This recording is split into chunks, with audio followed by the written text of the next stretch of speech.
Welcome, my sleepy sojourner, to a tranquil voyage through the mists of time.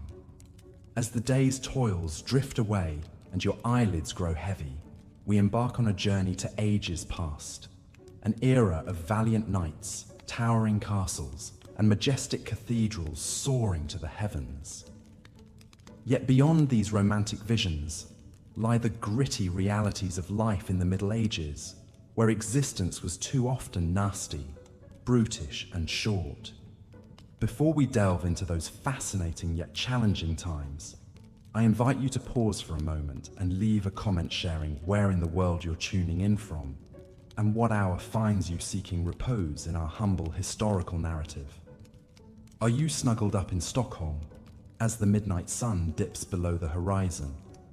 Perhaps you're winding down in Winchester after a spot of afternoon tea.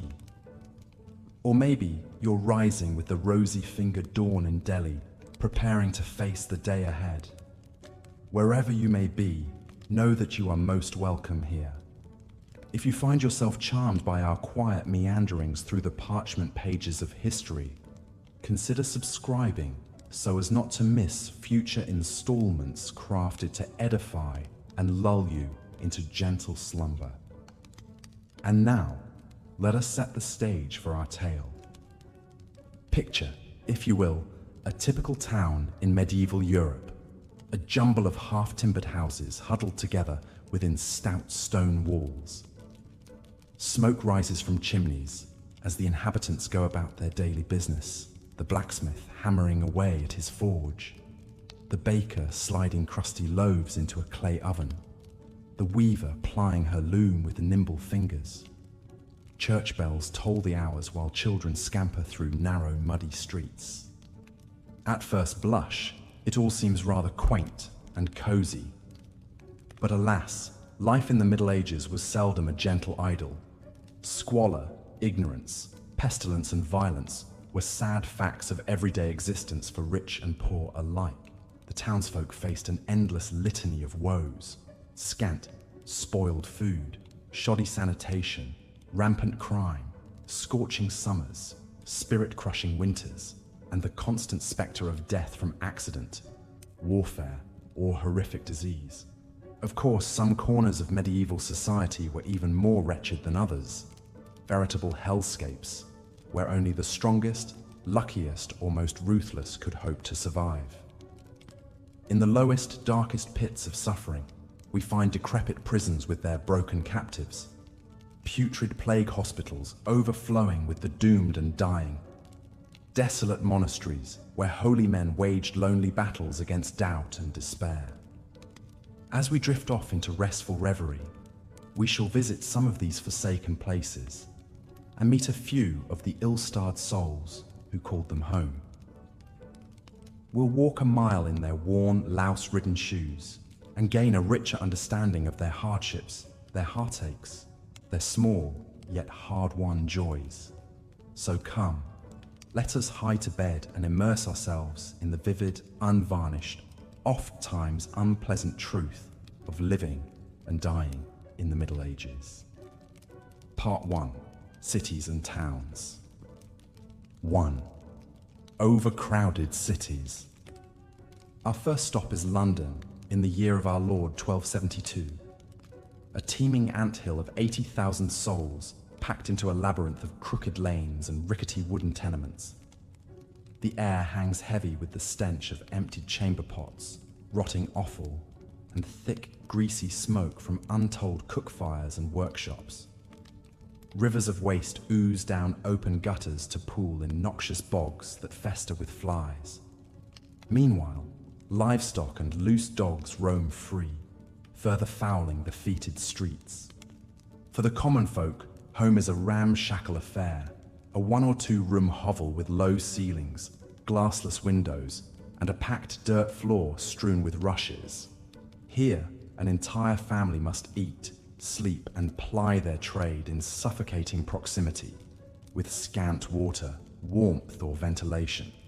Tattered clothing and bedding swarm with fleas and lice. Cloying wood smoke stings the eyes, but fails to fully mask the reek of unwashed bodies. If this wasn't misery enough, Such close quarters are an incubator for contagion, from mundane maladies like measles and influenza to the periodic ravages of leprosy and plague. Even a simple scratch can turn deadly thanks to poor hygiene.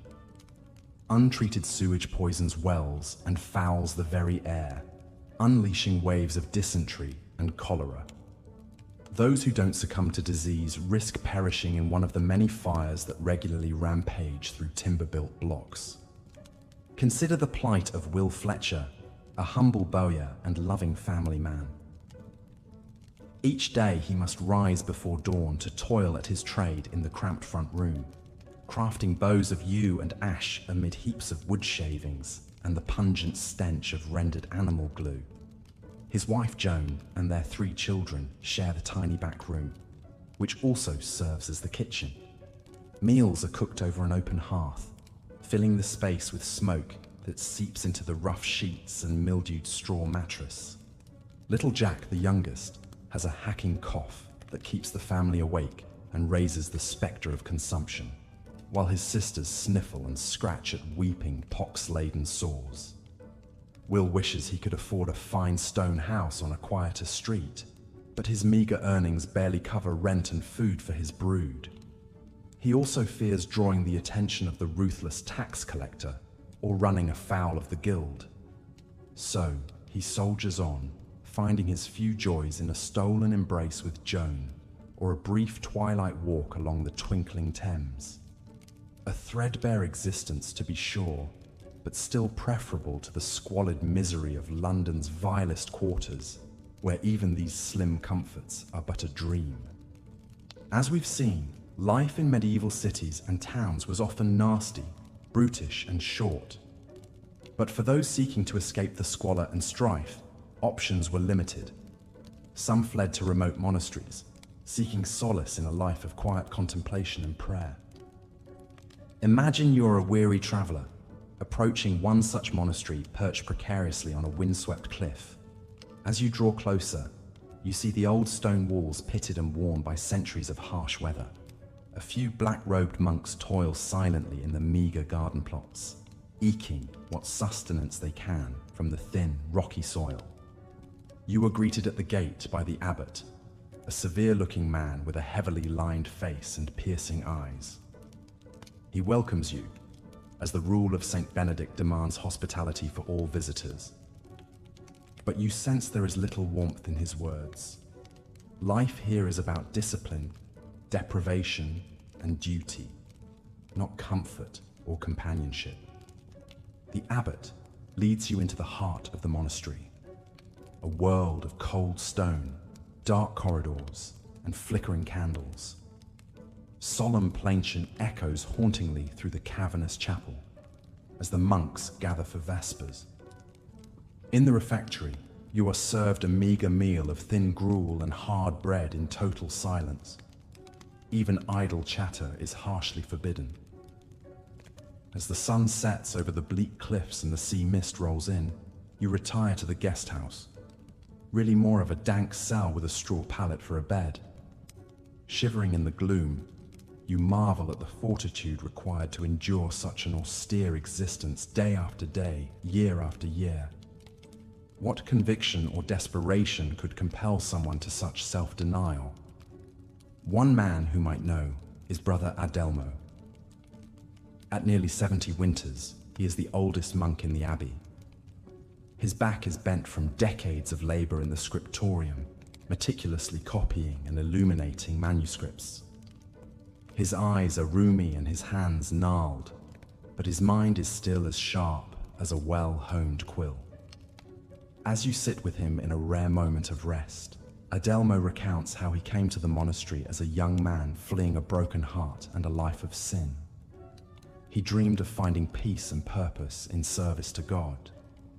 But as the decades slowly passed in a blur of prayers, chores, and solitude, doubts crept in. Had he truly been called to this life, or was he simply running from his past? Now, with the end of his earthly existence looming, Adelmo grapples with unsettling questions that disturb his meditations. Did he waste the precious gift of life within these confining walls? Will the sacrifices and sufferings he endured for the glory of God be enough to earn his place in heaven?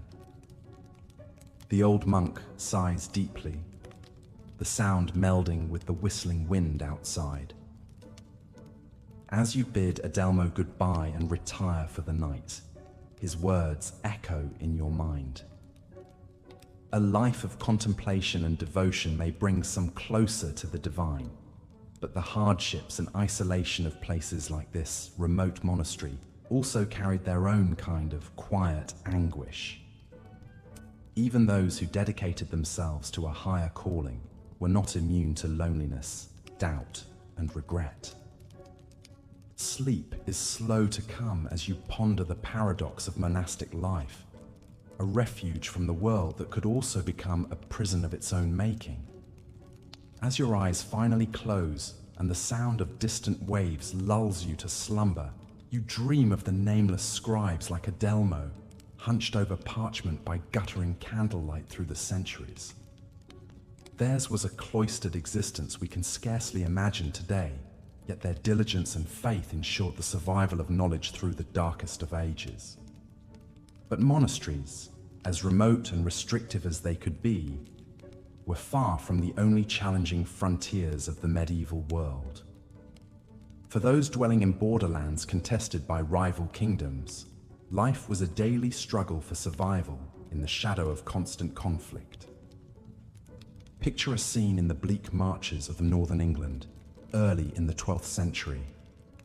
The morning fog clings low and chill over muddy fields as a haggard old woman emerges from a half-collapsed hovel. She is Morwenna, a widow of nearly 60 winters, who has seen more than her share of hardship and sorrow. Morwenna's eyes slowly survey what remains of her village, really just a handful of ramshackle huts clustered around the charred skeleton of a tiny chapel. The place never had a name. It was too small and insignificant to warrant one. Now, after the last attack by Scottish raiders, it barely qualifies as a hamlet at all. Picking her way through the churned up mud and burnt debris, Morwenna heads to the meager garden plot behind her hut. It's all that stands between her and starvation. As she bends to pull a few withered turnips from the hard ground, her mind drifts back to the fateful night a mere moon ago. She remembers the shouts of alarm, the pounding of hooves, and the flickering of torches in the darkness. The raiders came fast and merciless, throwing burning brands onto the thatch roofs and driving off the few scrawny sheep and cattle. Morwenna thinks of poor Edric the Reeve, cut down in a futile attempt to rouse a defense. His body still lies where it fell, hacked and bloating by the ruined chapel. Most of the survivors fled in the chaos, making for the relative safety of the walled town a day's walk to the south. But Morwenna remains rooted to this miserable scrap of land, like one of her stubbornly tenacious turnips. Where else would she go? This hovel has been her home for 4 decades, ever since she came as a young bride to raise a family and eke out a living on the unforgiving frontier. She stayed through the bitter years after her husband was conscripted and never returned from some nameless skirmish to the north. She endured the winter her youngest son sickened and wasted away from the bloody flux. And she persisted, even as most of her neighbors gave up and sought better prospects elsewhere. This land, hard as it is the only home Morwenna has ever known. So here she remains, a lonely old woman scratching out a meager existence from an unyielding earth in a place constantly balanced on a knife's edge between survival and oblivion. As she straightens up painfully, clutching her few precious turnips, Morwenna gazes towards the leaden horizon. She can only hope the raiders, or the plague, or starvation hold off long enough for her to see another spring. Such was the precarious lot of so many in these lawless and unforgiving borderlands of medieval Europe. In the next scene, we'll voyage even further to the very edges of the known medieval world and discover the perils and miseries of life in a remote and poorly supplied colonial outpost. Brace yourself for a bleak journey across stormy seas to a destination promising untold suffering and despair for even the hardiest of souls. The dungeons of medieval castles were often vile and wretched places, the lowest levels of an already strictly hierarchical society. Damp, dark, and claustrophobic, these subterranean chambers were reserved for only the most reviled members of the community. Traitors, heretics, debtors, and petty criminals, unfortunate enough to find themselves on the wrong side of the local lord's justice. For those condemned to languish in these dank holes, life was a daily struggle against hunger, disease, and despair. The stale air reeked of mold, rotting straw, and human waste. Vermin scurried in the shadows, feeding on scraps and occasionally the inmates themselves. The only light seeped in through tiny barred windows, if there were windows at all, and at night the darkness was absolute. The typical dungeon was little more than a stone vault, divided into cramped cells by rusting iron gates or heavy wooden doors. Manacles bolted to the walls restrained the most dangerous or troublesome prisoners. There was no furniture to speak of, perhaps a fetid pile of straw on the floor to serve as a makeshift bed. The jailers were as cold and unyielding as the walls, quick to wield the lash or withhold rations for the slightest provocation.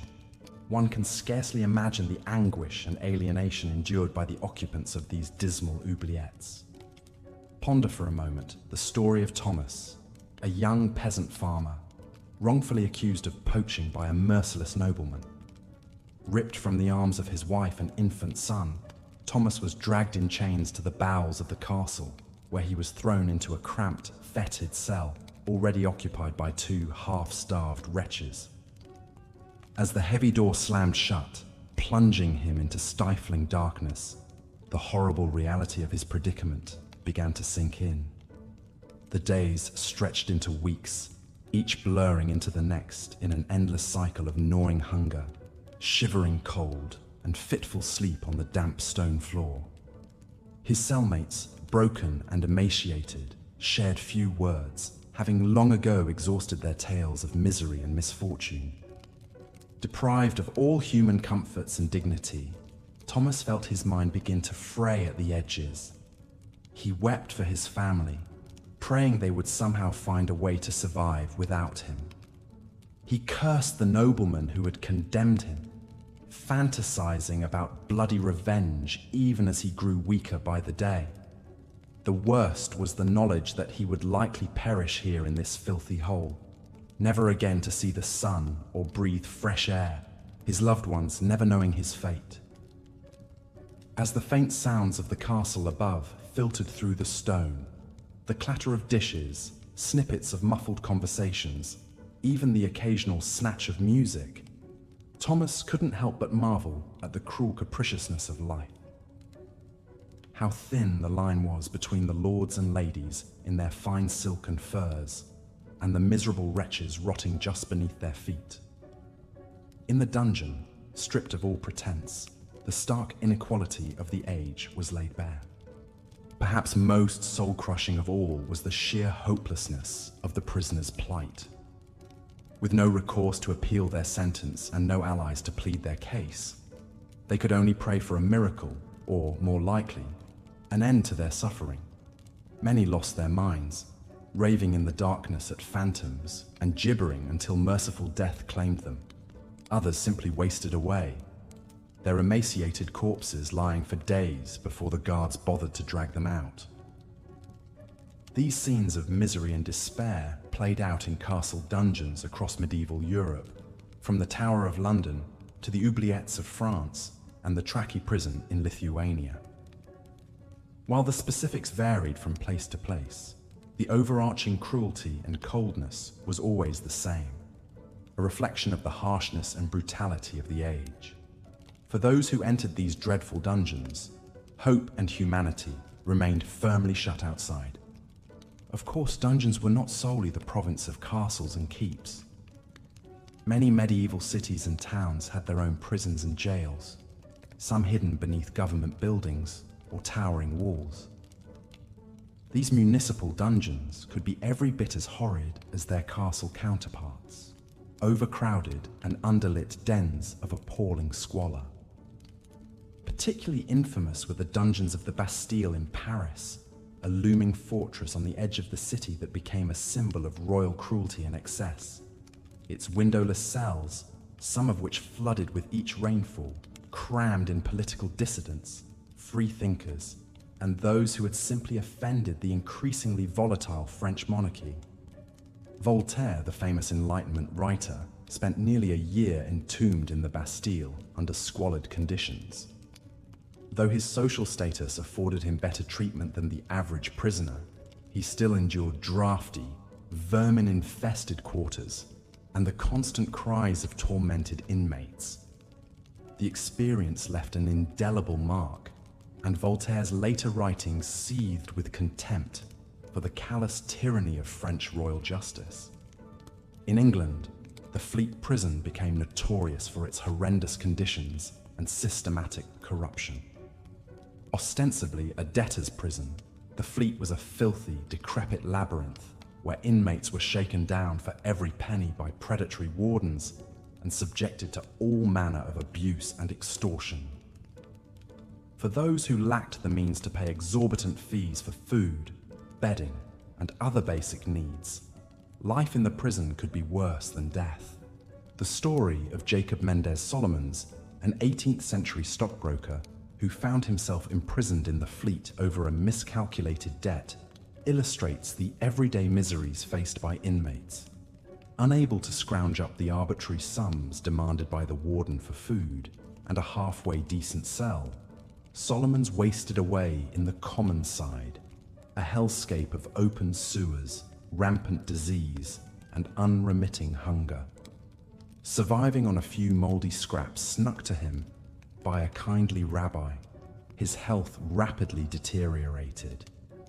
When his family was finally able to secure his release after several years, he emerged an emaciated, broken shell of a man, his once successful career in tatters. And so we see that the dungeons of the Middle Ages, whether in castles, keeps, or municipal jails, were all too often places of unimaginable suffering and despair. They imprisoned the body and crushed the spirit, stripping away dignity and sometimes sanity. That any emerged from these black pits at all is a testament to the incredible resilience of the human spirit. For those listening safely from the cocoon of a warm bed, it can be difficult to conceive of the depth of misery experienced by the countless souls condemned to waste away in medieval dungeons.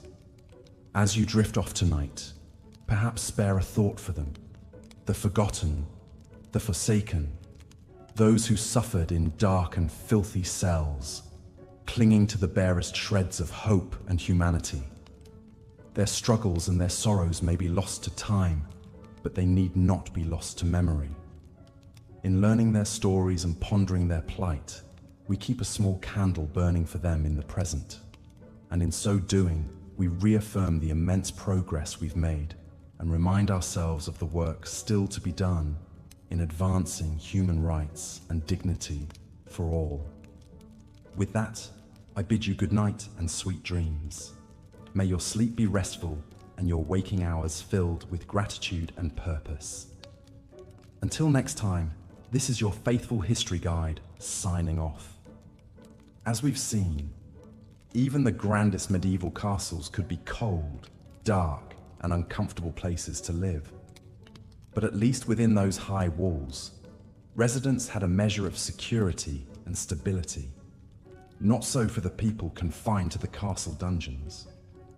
These dank, filthy cells were reserved for the lowliest of prisoners, debtors, thieves, political rivals, and anyone else who drew the ire of the local lord. Escape was all but impossible. The thick stone walls were designed to keep prisoners in and block out any natural light. Iron bars, heavy wooden doors, and watchful guards ensured that those who entered the dungeon rarely left, except perhaps for a brief trip to the gallows. The skeletons discovered by modern archaeologists tell a grim story of what these prisoners endured. Malnutrition was common, as evidenced by bone deformities and tooth decay.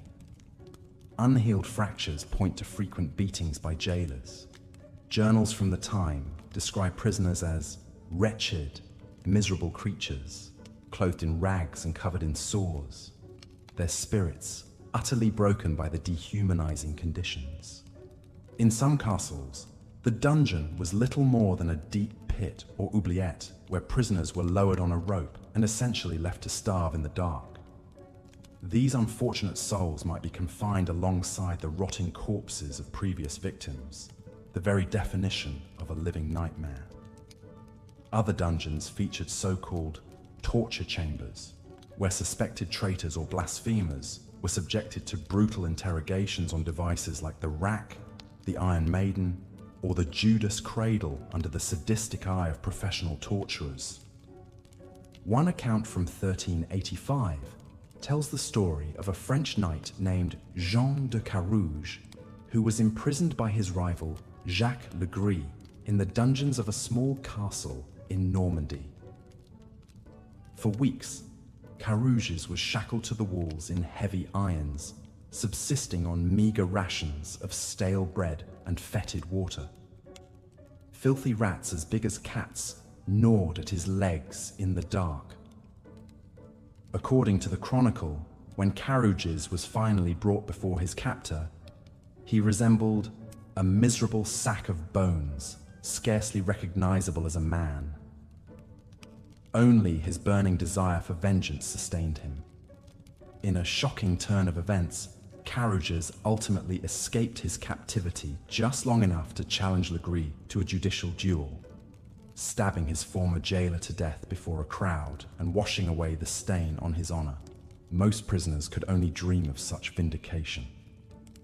Their bleak and all too short lives ended in squalor, forgotten in some earthen hole. Perhaps the most famous dungeon prisoner of the Middle Ages was a mysterious figure known only as the Man in the Iron Mask. According to legend, this unidentified man was arrested in 1669 under orders from King Louis XIV of France himself. What terrible crime he committed has been lost to history. Some speculate he was the king's disgraced older brother, or perhaps the illegitimate child of a royal mistress. For reasons unknown, it was decreed that his identity should never be revealed. And so, this enigmatic prisoner spent over 3 decades confined in the dungeons of several French castles, always under heavy guard. Most bizarrely, he was forced to wear an iron mask at all times, even while eating or sleeping, to conceal his face from anyone he encountered. He was never referred to by name, only as prisoner number 64,389,000. While the true story may never be known, the mythic tale of the Man in the Iron Mask came to symbolize the mystery, dread, and capricious cruelty of medieval dungeons in the public imagination. Echoes of his story reverberate through the works of Voltaire and Alexandre Dumas. For centuries, the silent screams and strangled moans of dungeon prisoners haunted the thick castle walls like vengeful wraiths, fading into legend. Until modern times, these desperate voices from the past remained entombed in those long-abandoned vaults of stone and iron, their mute testimony to the darkest recesses of the medieval world. Yet as bleak as castle dungeons undoubtedly were, they were sadly just one of many terrible places a medieval peasant or foot soldier might find themselves trapped, hungry, and hopeless. When two medieval lords had a falling out over territory, wealth, or pride, it was always the lowliest in society who suffered most. In a typical siege, an invading army would surround their rival's castle and essentially camp outside the walls until the enemy surrendered, or everyone inside starved to death. The besieging force would construct crude fortifications to protect themselves and prevent aid or supplies from reaching the castle. Catapults and siege towers were assembled to assault the high walls from a distance. Tunnels might be dug to undermine the fortifications. This grim status quo could drag out for months or even years, with both sides growing increasingly desperate. The misery of daily life in these siege camps was difficult to overstate. Foraging and pillaging the surrounding countryside could only sustain the invaders for so long. Supply lines were notoriously unreliable. Food shortages and famine were a constant specter. With so many soldiers crammed into a confined space alongside animals, refuse and the dead, disease spread like wildfire through the siege camps. Dysentery, cholera, and typhus cut down young warriors in their prime, rotting them from the inside out. There was little a medieval army physician could do but apply leeches and dispense prayers. An anonymous 14th century poem vividly describes the wretched scene. In the siege camp, life is hell. Knee-deep in filth and vomit dwell, pale, wasting troops with sunken eyes, whose sallow skin sloughs off in flies. Few sieges were as long or as dreadful as the infamous siege of Candia on the island of Crete, which dragged on for a staggering 21 years between 1648 to 1669. The Ottoman Empire sought to capture the strategic port city, a valuable Venetian outpost in the eastern Mediterranean. The walled settlement was subjected to near constant bombardment as the Ottomans slowly strangled it into submission.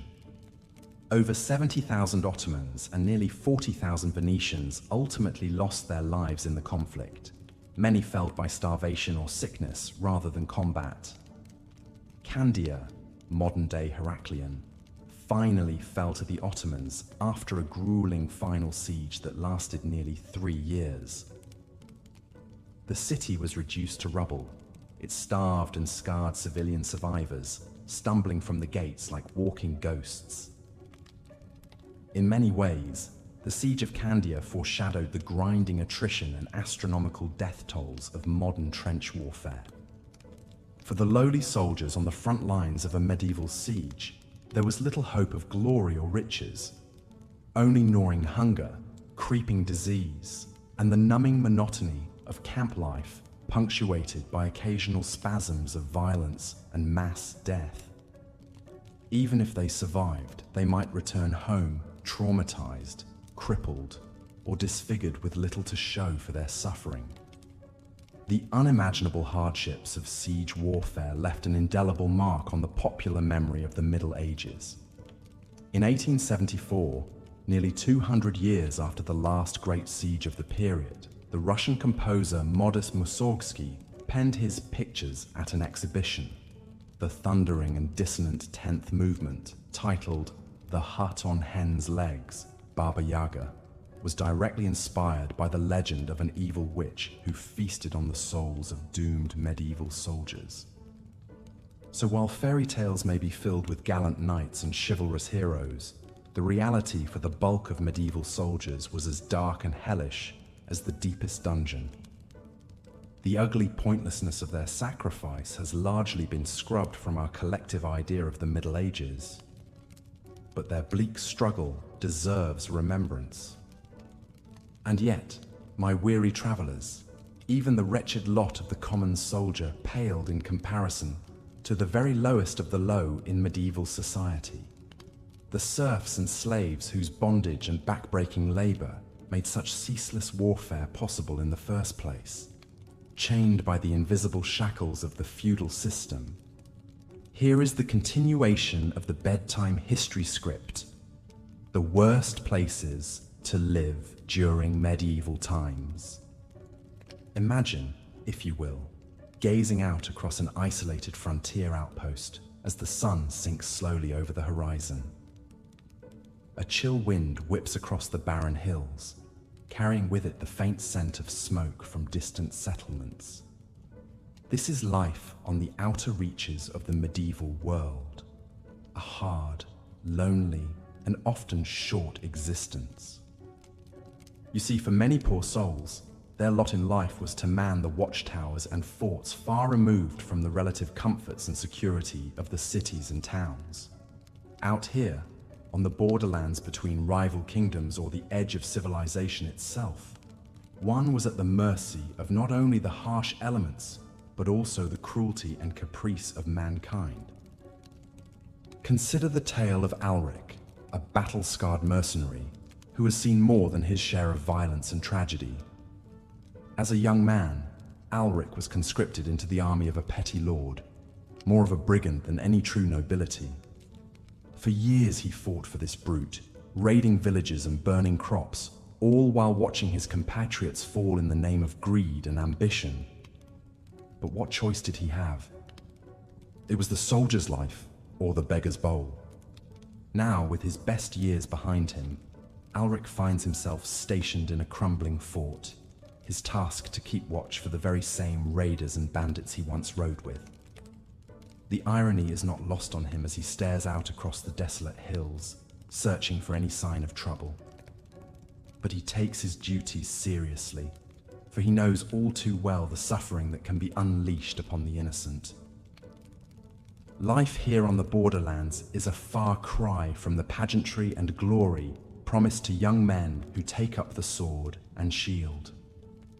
The days are long, the rations meager, and the company rough. Alric has seen more than one fresh-faced recruit, filled with dreams of valor and riches, broken by the grim reality of this posting. Some desert, fleeing into the night never to be seen again.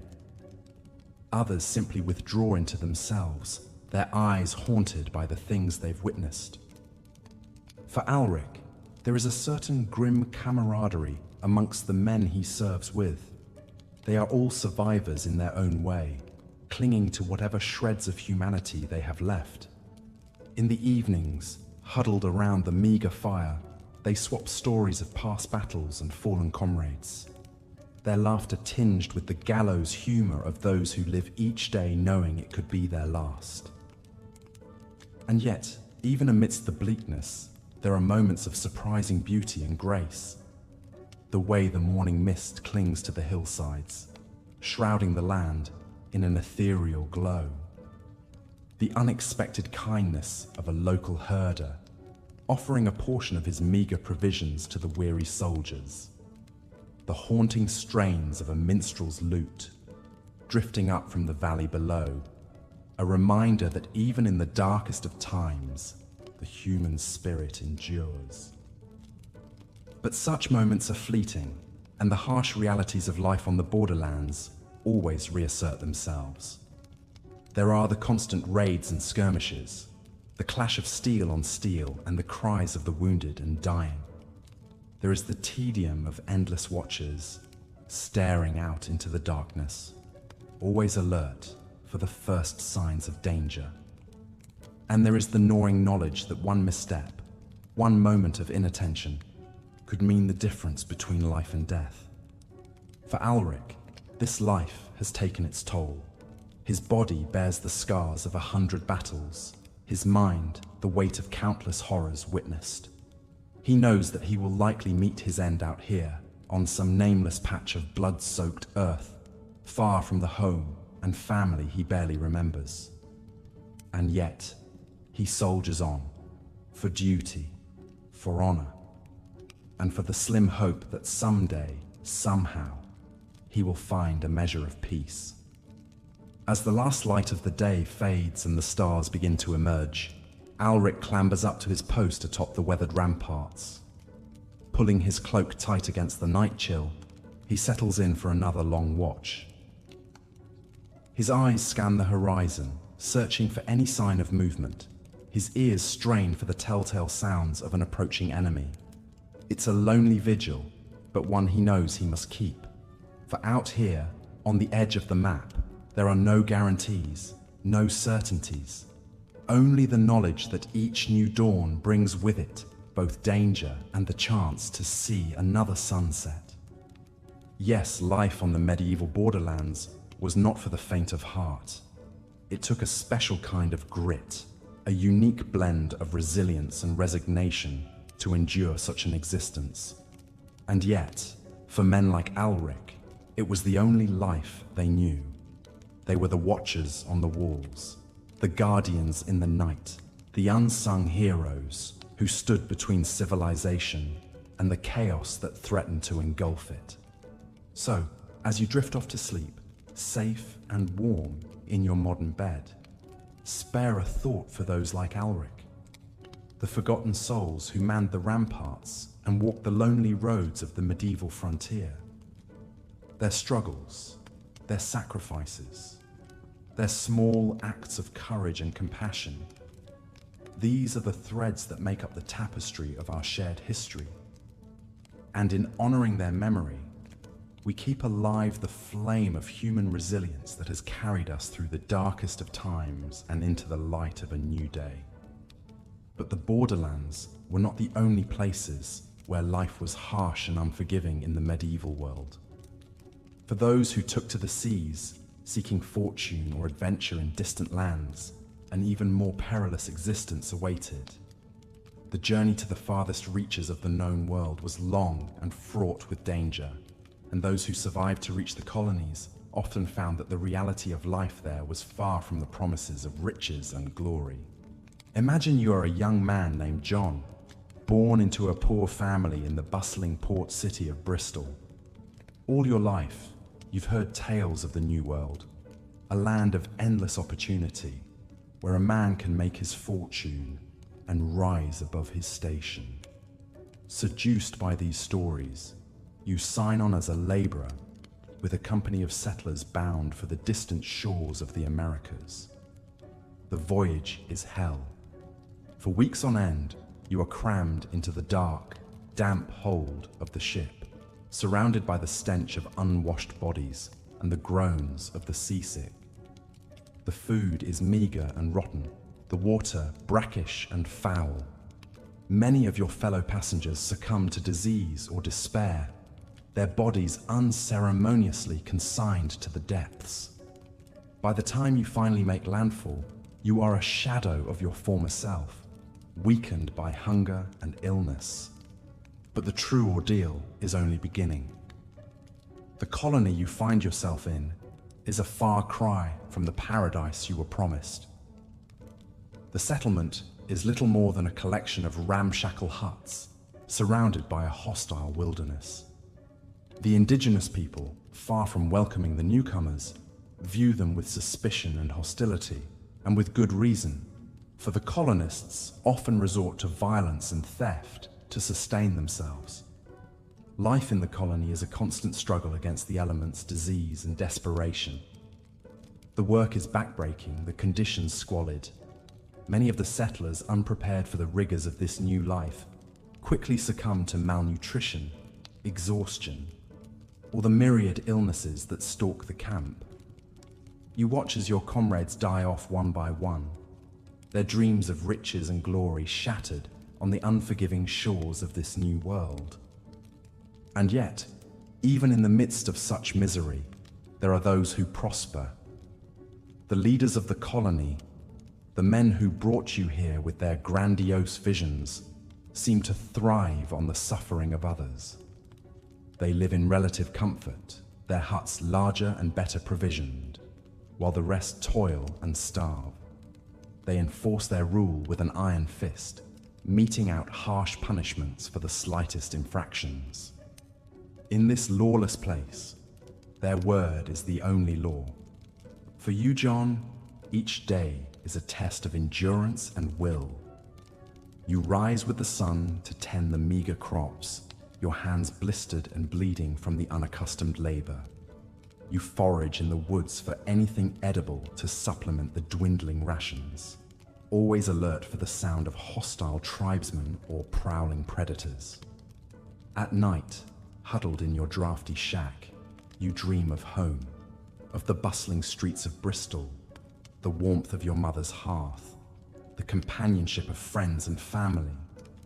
They seem like distant memories now, fading with each passing day. And yet, despite the hardships, you persevere. There is a stubborn streak in you, a refusal to surrender to despair. You find solace in the small moments of beauty and grace that punctuate the bleakness. The way the morning mist clings to the trees, the unexpected kindness of a fellow settler sharing their meager rations, the haunting strains of a song from home, sung softly around the evening fire. These moments remind you of your humanity, of the resilience of the human spirit in the face of even the most daunting adversity. As the weeks turn into months, and the months into years, you find yourself changed by this place, this life. Your hands are calloused now, your skin weathered by sun and wind. You've learned to hunt and trap, to navigate the dense forests and read the signs of the seasons. And though you still dream of home, a part of you has grown attached to this wild, untamed land, to the freedom and the challenges it represents. For better or worse, this is your life now. You are a survivor, a pioneer, a man forged in the crucible of the new world. Your story, John, is the story of countless others who ventured into the unknown, driven by hope, desperation, or sheer stubborn will. It is a story of suffering and sacrifice, of courage and resilience in the face of unimaginable odds. And it is a reminder that even in the darkest of times, in the most God-forsaken corners of the earth, the human spirit endures. As you drift off to sleep, let your mind wander to those distant shores, to the lonely outposts and struggling settlements that dotted the fringes of the known world. Imagine the faces of the men and women who lived and died there, their dreams and fears, their moments of triumph and despair. In their stories, we find echoes of our own struggles and aspirations, reminders of the indomitable will that has carried our species through the ages. And so, as the night closes in and the world grows still, take comfort in the knowledge that you are the beneficiary of their sacrifices, the inheritor of their resilient spirit. In the warmth and safety of your bed, in the soft glow of the modern world, their legacy lives on, a testament to the enduring power of the human heart to hope, to dream, and to persevere against all odds. Rest easy now, and let their stories be the stuff of your dreams. Tales of a time long past, but forever woven into the fabric of who we are. But the hardships of the medieval world were not confined to distant outposts and frontier settlements. Even within the heart of civilization, in the grand castles and fortified manors that dotted the landscape, life could be harsh, unforgiving, and rife with danger. Consider the tale of young Eleanor, a scullery maid in the service of a powerful feudal lord. Hers is a life of endless toil and drudgery, her days spent scrubbing pots, hauling water, and stoking the great fires of the castle kitchen. From before dawn until long into the night, she labors under the watchful eye of the head cook, a tyrannical woman known for her quick temper and heavy hand. For Eleanor, the castle is a world unto itself, a labyrinthine stone edifice filled with dark corridors, drafty halls, and cramped windowless servants' quarters. She navigates this gloomy realm with the sure-footedness of one born to servitude, her bare feet calloused from the cold flagstones, her hands chapped and raw from endless immersion in hot water and harsh lye soap. Life in the scullery is a far cry from the glittering world of the nobles who inhabit the castle's upper reaches. While they feast on rich meats, fine wines, and delicate pastries, Eleanor and her fellow servants subsist on a meager diet of stale bread, thin gruel, and whatever scraps can be scavenged from the nobles' plates. While they sleep on soft feather beds, swaddled in furs and fine linens. The servants huddle together on pallets of straw, shivering beneath thin, patched blankets. And yet, for all the hardships, there is a certain camaraderie among the castle's serving class. In the rare moments of rest between their duties, they gather in the kitchen or the courtyards to share stories, gossip, and dreams of a better life. Eleanor finds solace in these moments, in the laughter and tears of her fellow servants, in the knowledge that she is not alone in her struggles. But even these fleeting respites are tainted by the ever-present spectre of danger. For life in a medieval castle was fraught with perils, both seen and unseen. There were the constant threats of fire, disease, and siege, the looming possibility of invasion or upheaval. And there were the more intimate dangers, the whims and cruelties of the nobles, the risk of abuse or exploitation at the hands of those with power over you. Eleanor has seen what can happen to a serving girl who catches the eye of a lustful lord or a jealous lady.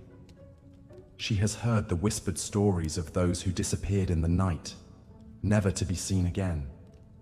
And she lives with the constant fear that one day her own fate may hang in the balance of a noble's passing fancy or a moment's careless transgression. In this world, a servant's life is cheap, their well-being dependent on the whims of their betters. Eleanor knows that she must tread carefully, keep her head down and her thoughts guarded. She has learned to read the subtle currents of power and influence that flow through the castle, to navigate the treacherous waters of feudal politics with a deft and cautious hand. And yet, even amidst the darkness and the danger, Eleanor dreams of a different life. In the quiet moments before sleep claims her, she imagines a world beyond the castle walls, a world of freedom and possibility where she might make her own way, shape her own destiny. She clings to these dreams like a talisman, a secret fire burning in her heart, fueling her through the long, cold nights and the endless days of toil. For Eleanor, as for so many of the forgotten souls who toiled in the great houses of the medieval world, life was a constant struggle, a battle against the elements, against the cruelties of fate and the whims of those with power over them. And yet, in their resilience, their endurance, their stubborn refusal to surrender to despair, they embodied the very essence of the human spirit, that indomitable will to survive, to hope, and to dream of a better tomorrow. As you drift off to sleep, let your thoughts linger on the life of young Eleanor, on the courage and the quiet dignity with which she faced the trials of her existence. In her story, and in the stories of countless others like her, we find a reminder of the strength that lies within us all, the capacity to endure, to persevere, and to find light in even the darkest of places. So rest now, and let the tales of the past be the fabric of your dreams. In the struggles and the triumphs of those who came before, we find the seeds of our own resilience, the echoes of our own indomitable spirit. And in the quiet of the night, as the world slips away and the realm of dreams takes hold, we honor their memory and draw strength from their enduring legacy. But the hardships of medieval life were not confined to the realm of the living. For those unfortunate souls who ran afoul of the law or the whims of the powerful, an even darker fate awaited, the dank, dismal world of the dungeon. Imagine, if you will, the plight of a man named Thomas, a simple peasant farmer wrongly accused of a crime he did not commit.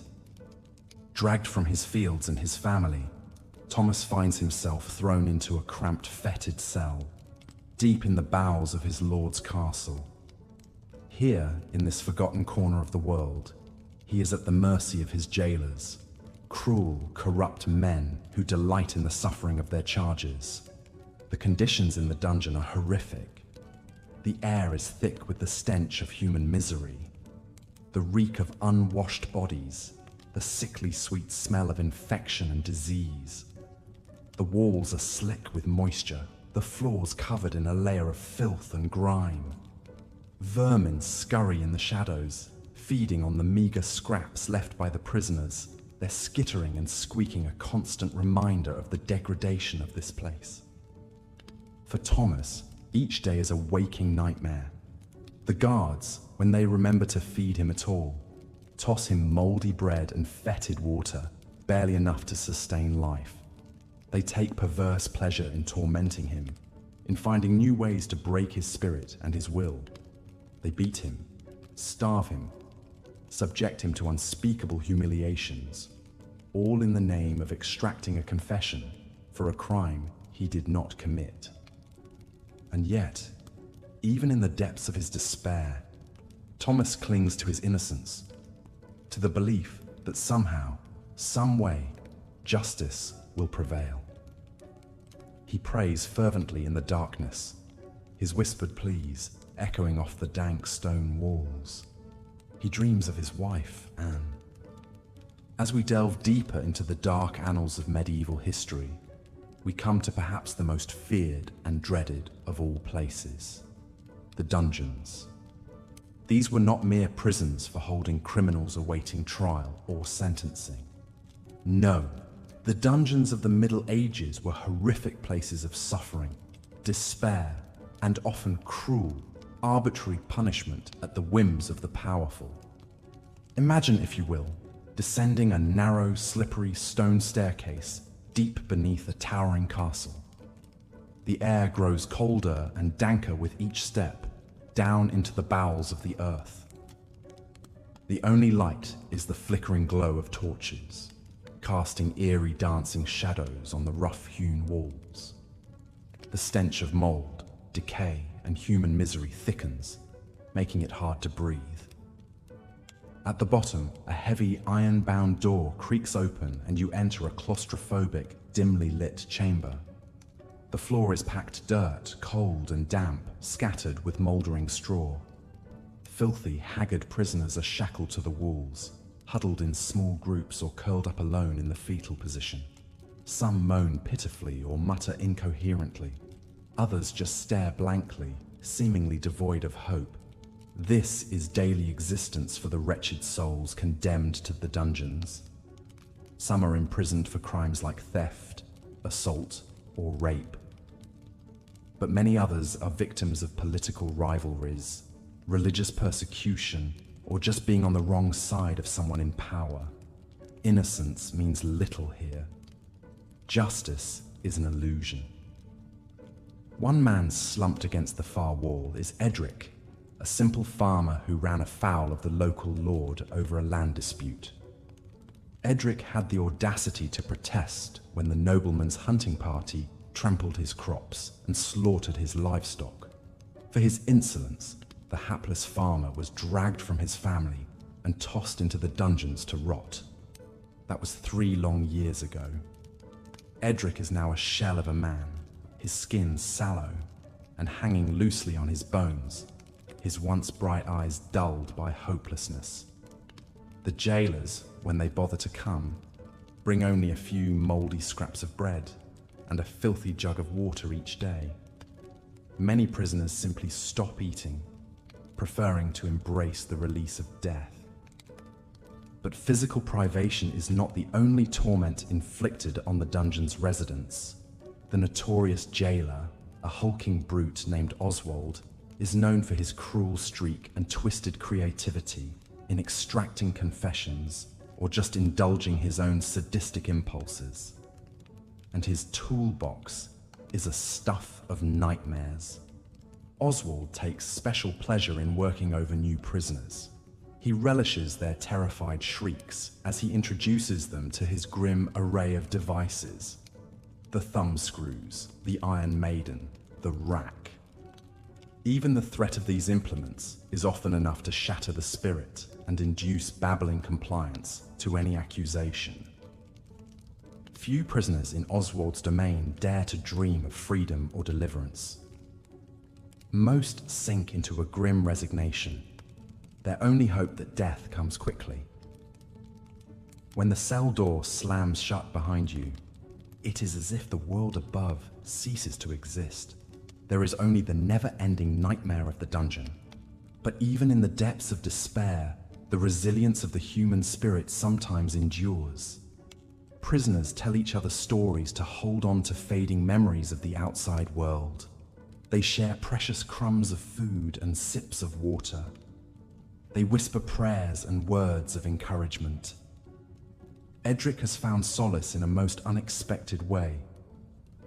In a corner of his cell, behind a loose stone, he found a scrap of charcoal. And in the fleeting light of the guttering torches, he has begun to sketch on the walls. Crude, stick-like figures at first, but with practice, his pictures have grown increasingly detailed and evocative. He draws scenes from his past life, his modest cottage, his wife's smiling face, his children playing in the fields. He sketches his fellow prisoners, capturing their haunted visages. He even depicts Oswald as a snarling, demon-like figure. It is as if, by putting their reality to paper, he can somehow master it. His artwork doesn't go unnoticed. Other prisoners beg Edric to sketch their loved ones from their descriptions, clinging to these fragile images as talismans against the darkness. Even some of the guards are moved by his work, and they repay him by smuggling in extra candles, charcoal, and, on occasion, scraps of meat. For Edric, his art has become a lifeline, a way to preserve his sanity and humanity in the face of overwhelming degradation. He may die here in this hellish pit, but a part of him, the part that creates, that imagines, that sees beauty even in the darkest places, that part will live on, undefeated. The dungeons of the Middle Ages broke the bodies and crushed the souls of countless unfortunates. They were, in many ways, a concentrated microcosm of the cruelty, injustice, and oppression that shadowed much of medieval life for the powerless. But as Edric's story reminds us, there were also glimmers of light amidst the darkness. The endurance of hope, the solidarity of shared suffering, the determination to preserve one's dignity and spirit against all odds. These too were part of the human experience, even in the worst of times and places. As we emerge from the depths of the dungeons back into the light of day, it is worth reflecting on the incredible resilience and unquenchable spirit of our ancestors, who endured such harrowing conditions. Their struggles and triumphs, however small or forgotten by history, are a testament to the indomitable nature of the human spirit. So as you drift off to sleep in the comfort of your modern bed, spare a thought for those who came before, who survived the worst that medieval life could throw at them. And perhaps in your dreams, you'll sketch a brighter picture for them, one where hope and humanity finally overcome the darkness. As we delve deeper into the grim realities of medieval life, it's important to remember that even those who occupied positions of power and privilege were not immune to the dangers and hardships of the time. In fact, some of the most miserable existences could be found within the cold stone walls of Europe's castles and fortresses. Take, for example, the story of young William, a lowly servant toiling away in the scullery of a dank, draughty castle in the 13th century England. William's days were an endless cycle of back-breaking labor, scrubbing grimy pots, hauling heavy buckets of water, and stoking the fires of the massive kitchen hearths. From before sunrise until well past sunset, he was at the beck and call of the tyrannical head cook, a short-tempered man prone to doling out swift and painful punishments for even the smallest of mistakes.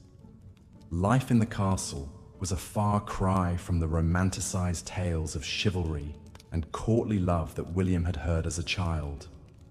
The living quarters were cramped, cold, and perpetually damp, with narrow windows that let in little light and even less fresh air. Privacy was a luxury that few could afford, and the constant noise and bustle of the castle made it nearly impossible to find a moment's peace. But perhaps even more oppressive than the physical discomforts was the rigidly hierarchical society that governed every aspect of castle life. As a lowly servant, William was at the very bottom of the pecking order, subject to the whims and abuses of not only the head cook, but also the kitchen maids, the scullions, and even the castle dogs. He quickly learned to keep his head down, his mouth shut, and to never, ever question the orders of his superiors. Despite the hardships, William found small moments of solace in the camaraderie of his fellow servants. In the precious few hours between their duties, they would gather in the warmth of the kitchen, sharing meager meals and swapping stories of their lives before coming to the castle. For many, it was the only family they had ever known. But even these small comforts could not ease the gnawing hunger in William's belly or the ache in his bones from long hours of toil. He dreamed of a better life, of a world beyond the castle walls where he could be his own master and live by his own rules. But deep down, he knew that such dreams were foolish. For a lowly servant in a medieval castle, there was no escape from the grim realities of daily life. As the years passed, William watched as the world outside the castle walls seemed to grow even more dangerous and unpredictable. Tales of war, plague, and famine filtered in from the countryside, and the castle became increasingly fortified against the threat of attack. The once bustling courtyard was now a grim and foreboding place, patrolled by heavily armed guards and filled with the clatter of weapons and armor.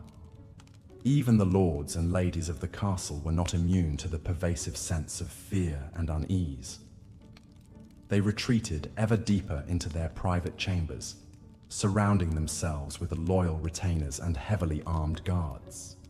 The great hall, once a place of feasting and merriment, now stood empty and echoing, a testament to the dark times that had befallen the land. For William, life in the castle had become a waking nightmare, a never-ending cycle of toil and hardship with no hope of escape. But even in his darkest moments, he clung to the small sparks of humanity that still flickered in the hearts of those around him. The kindness of a fellow servant, the fleeting smile of a kitchen maid, the gentle nuzzle of a castle dog. These were the things that kept him going, the tiny glimmers of light in an otherwise bleak and unforgiving world. As the castle walls seemed to close in around him, William could not help but wonder what lay beyond the horizon.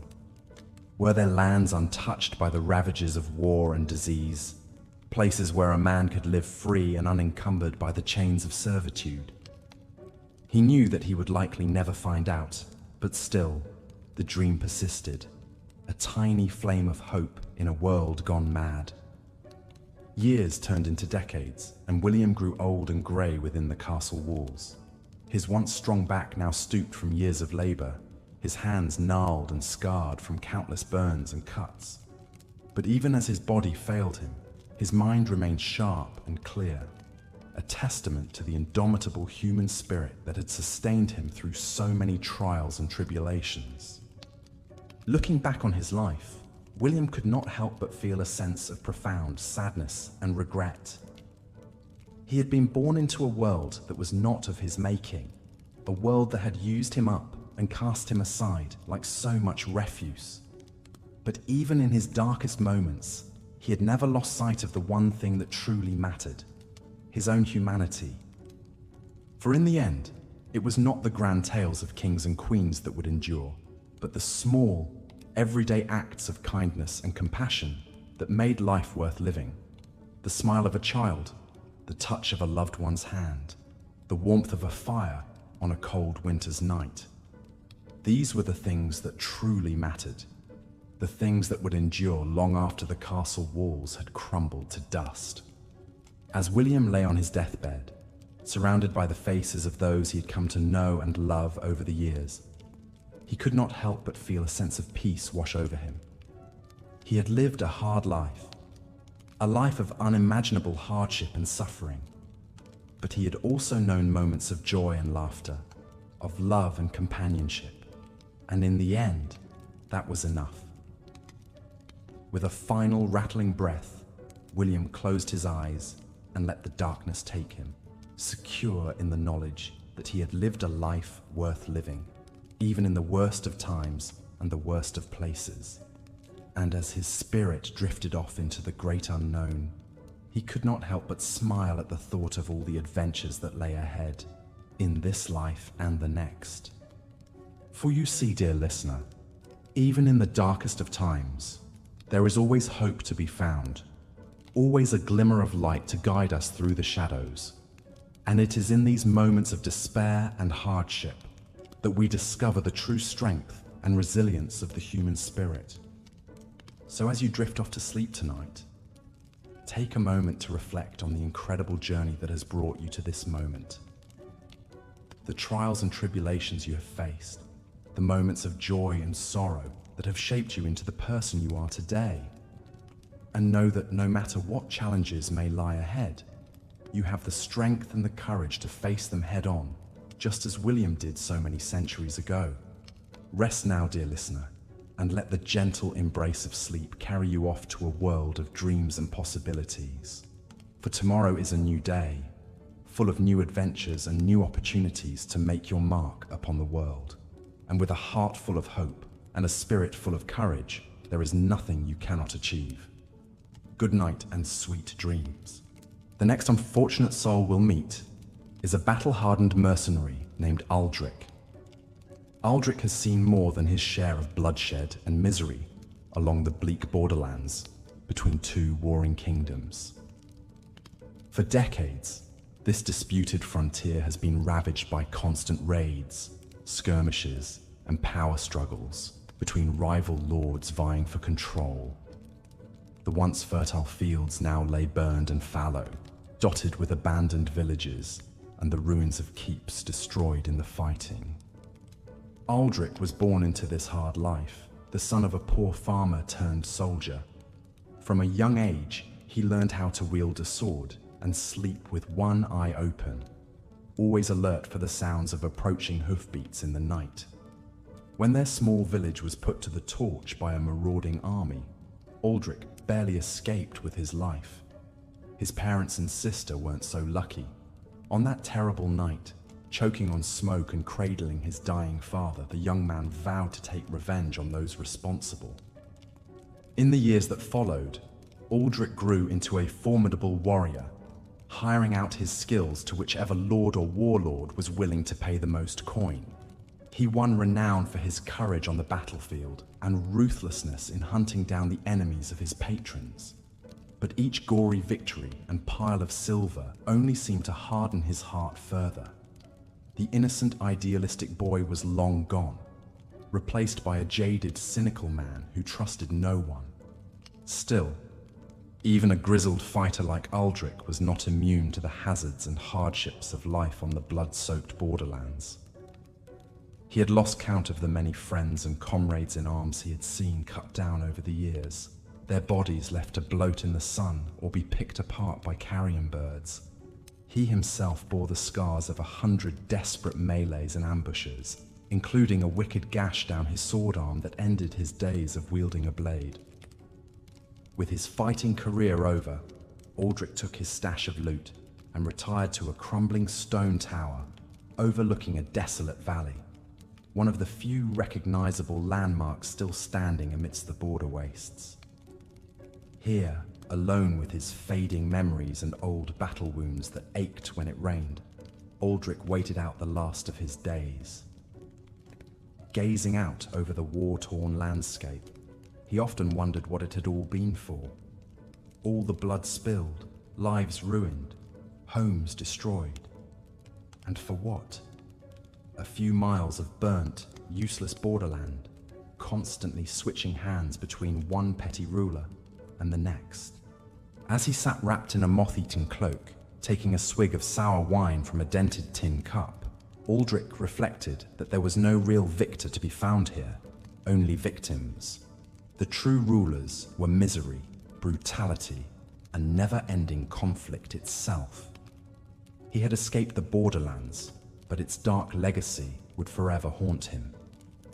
And somewhere out there, no doubt new orphans were being forged in the fires of destruction, ready to take up the sword and continue the cycles of violence as they always had. Such was the way of things in the lawless marches, where only the crows and worms profited from the follies of men. From one harrowing hinterland, we now set sail across the heaving seas to an equally inhospitable environment, the early colonial outposts clinging precariously to the edges of the known medieval world. Imagine a creaking, leaky wooden ship packed with desperate souls who have left their familiar lives behind, risking everything to seek their fortunes in a new world. After enduring months of storms, sickness, and dwindling supplies, they stagger ashore in a hostile wilderness, confronted by indigenous peoples, understandably wary of the pale strangers invading their ancestral lands. One such luckless adventurer was a young man named John.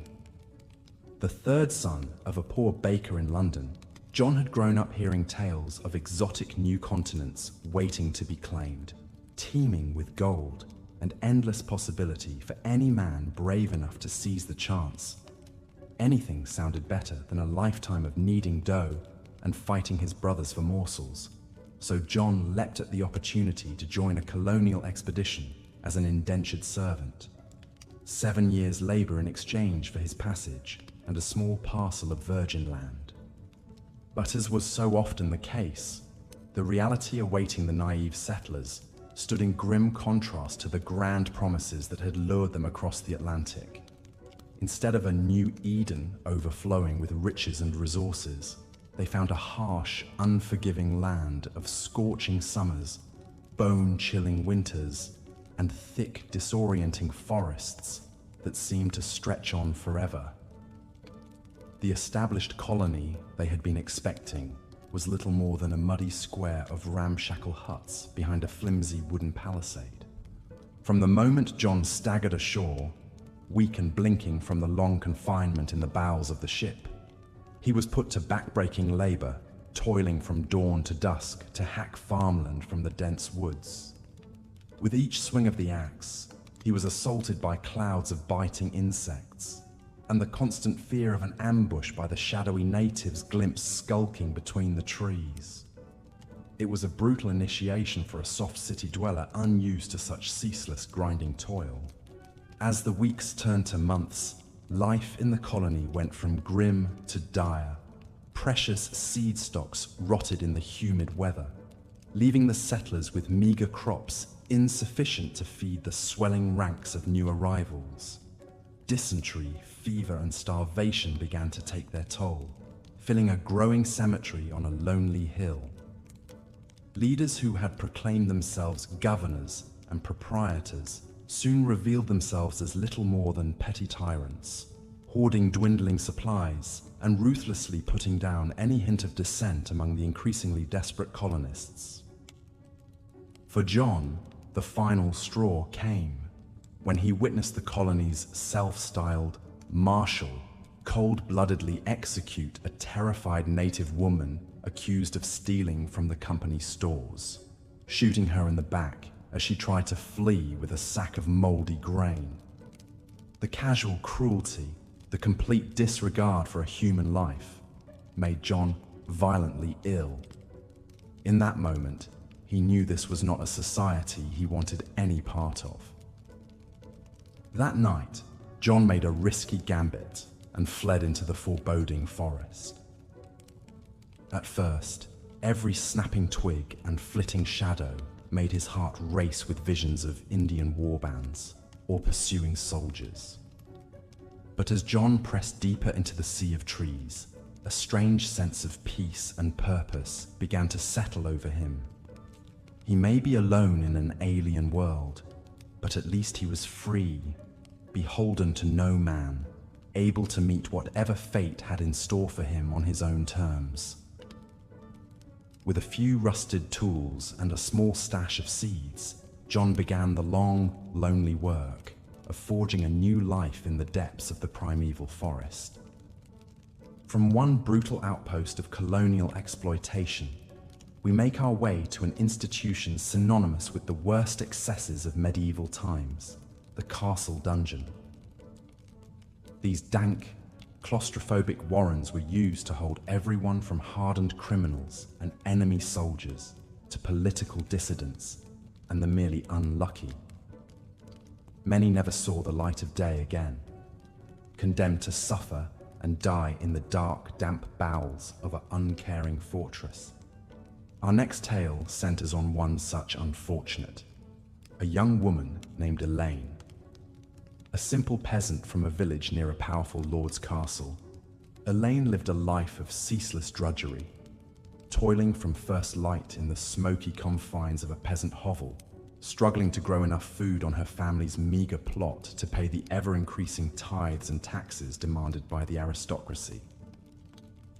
Like most, Elaine bore the injustice with weary resignation, until the day the Lord's men came to drag away her sickly younger sister, claiming she had been caught stealing a loaf of bread from the castle kitchens. When Elaine confronted the cruel steward, pleading for mercy on behalf of her sibling, the leering official made her a horrific offer. He would release the girl if Elaine took her place, offering her virtue to sate his twisted lusts. Elaine refused, unwilling to debase herself before such a monster. Enraged, the steward had her dragged down to the deepest, darkest dungeon and shackled to the filth-encrusted wall, vowing she would never again see the sun until she submitted to his desires.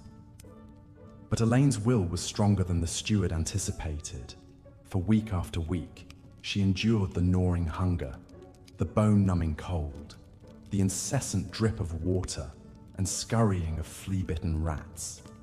Her world shrank to the few feet of fetid straw she huddled upon, and the meager ration of maggoty bread and brackish water shoved through a slot in the solid oak door. In the suffocating darkness, time lost all meaning. She took to talking to the tiny baby rats, coaxing them to her with crumbs and giving them names like the children she now realized she would likely never have.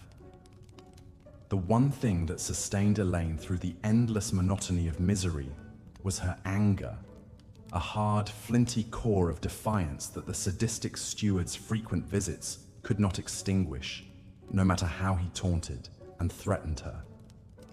She came to almost relish his rages, knowing that her refusal to break was the one weapon she had against her captors. Elaine took dark satisfaction, imagining the indignities and punishments she would inflict on the self-important lord and his toadies if she ever got the chance.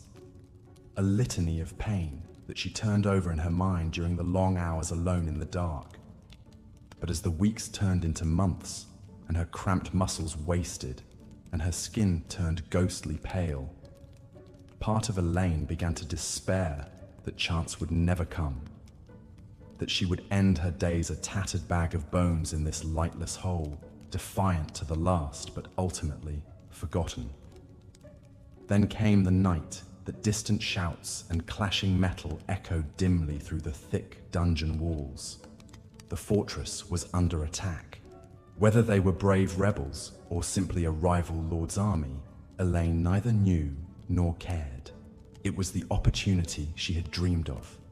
When the battle sounds finally faded and a new, deeper silence fell over the castle, Elaine began to shout and bang her rusted chains against the door with all her fading strength. Most of the guards had likely been called away to defend the walls. Perhaps, just perhaps, there would be no one to hear. She kept up the cacophony for what felt like hours until her voice gave out and her wrists were slick with blood. And then, just as despair began to close in again, Elaine heard the scraping sound of a heavy iron key turning in the lock. From one dungeon's desolate depths, we emerged blinking into the thin light of an equally dismal environment, the sprawling, filthy encampment of an army laying siege to an enemy stronghold. The medieval era was one of near-constant warfare, as rival kings, lords, and religious factions vied for power and territory. When an attacking force met a castle or fortified city that refused to surrender, they would encamp around it, choking off all supply lines and escape routes and settling in for the long, grim business of starving out the defenders. These sieges could last anywhere from a few weeks to many months, sometimes even years in the case of great cities like Constantinople or Jerusalem. For the soldiers squatting in the muddy fields and shivering forests surrounding the battlements, siege warfare was an excruciating test of endurance and will. With little shelter from the elements beyond what crude lean-tos and trenches they could dig, besieging troops suffered terribly from exposure, disease, and sheer crushing boredom. One man all too familiar with such trials was a grizzled old sergeant named Ivo. A peasant conscript from Lombardy, Ivo had served more than 20 years in a condottiero company, the private mercenary armies hired out by Italian city-states to do their fighting. In that time, he had seen more sieges than he could remember, squatting miserably in every kind of weather as he waited for the lords to finish their business of haggling and threatening so he could get back to the bloody but blessedly quick work of actual combat. This latest siege seemed particularly cursed. The army had arrived in high summer, expecting to intimidate the small castle into a swift surrender. But behind its thick stone walls, the defenders proved stubborn, forcing the besiegers to dig in for the long haul. As the weeks dragged on, the camp sunk into a morass of muck, churned up by thousands of marching feet and the hooves of destriers. With latrine trenches overflowing, and more men arriving every day, cramming into the ramshackle shelters elbow to elbow, pestilence soon followed. First, it was camp fever, then flux. Men woke sniffling in the morning and were cold in their bedrolls by nightfall, faces swollen and yellowed with pustulant carbuncles.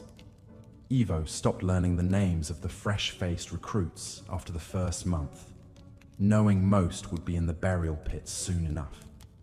Despite his long experience, the stench of the contagion tents, the moaning and wailing, the buzzing of corpse flies, still turned the old soldier's stomach.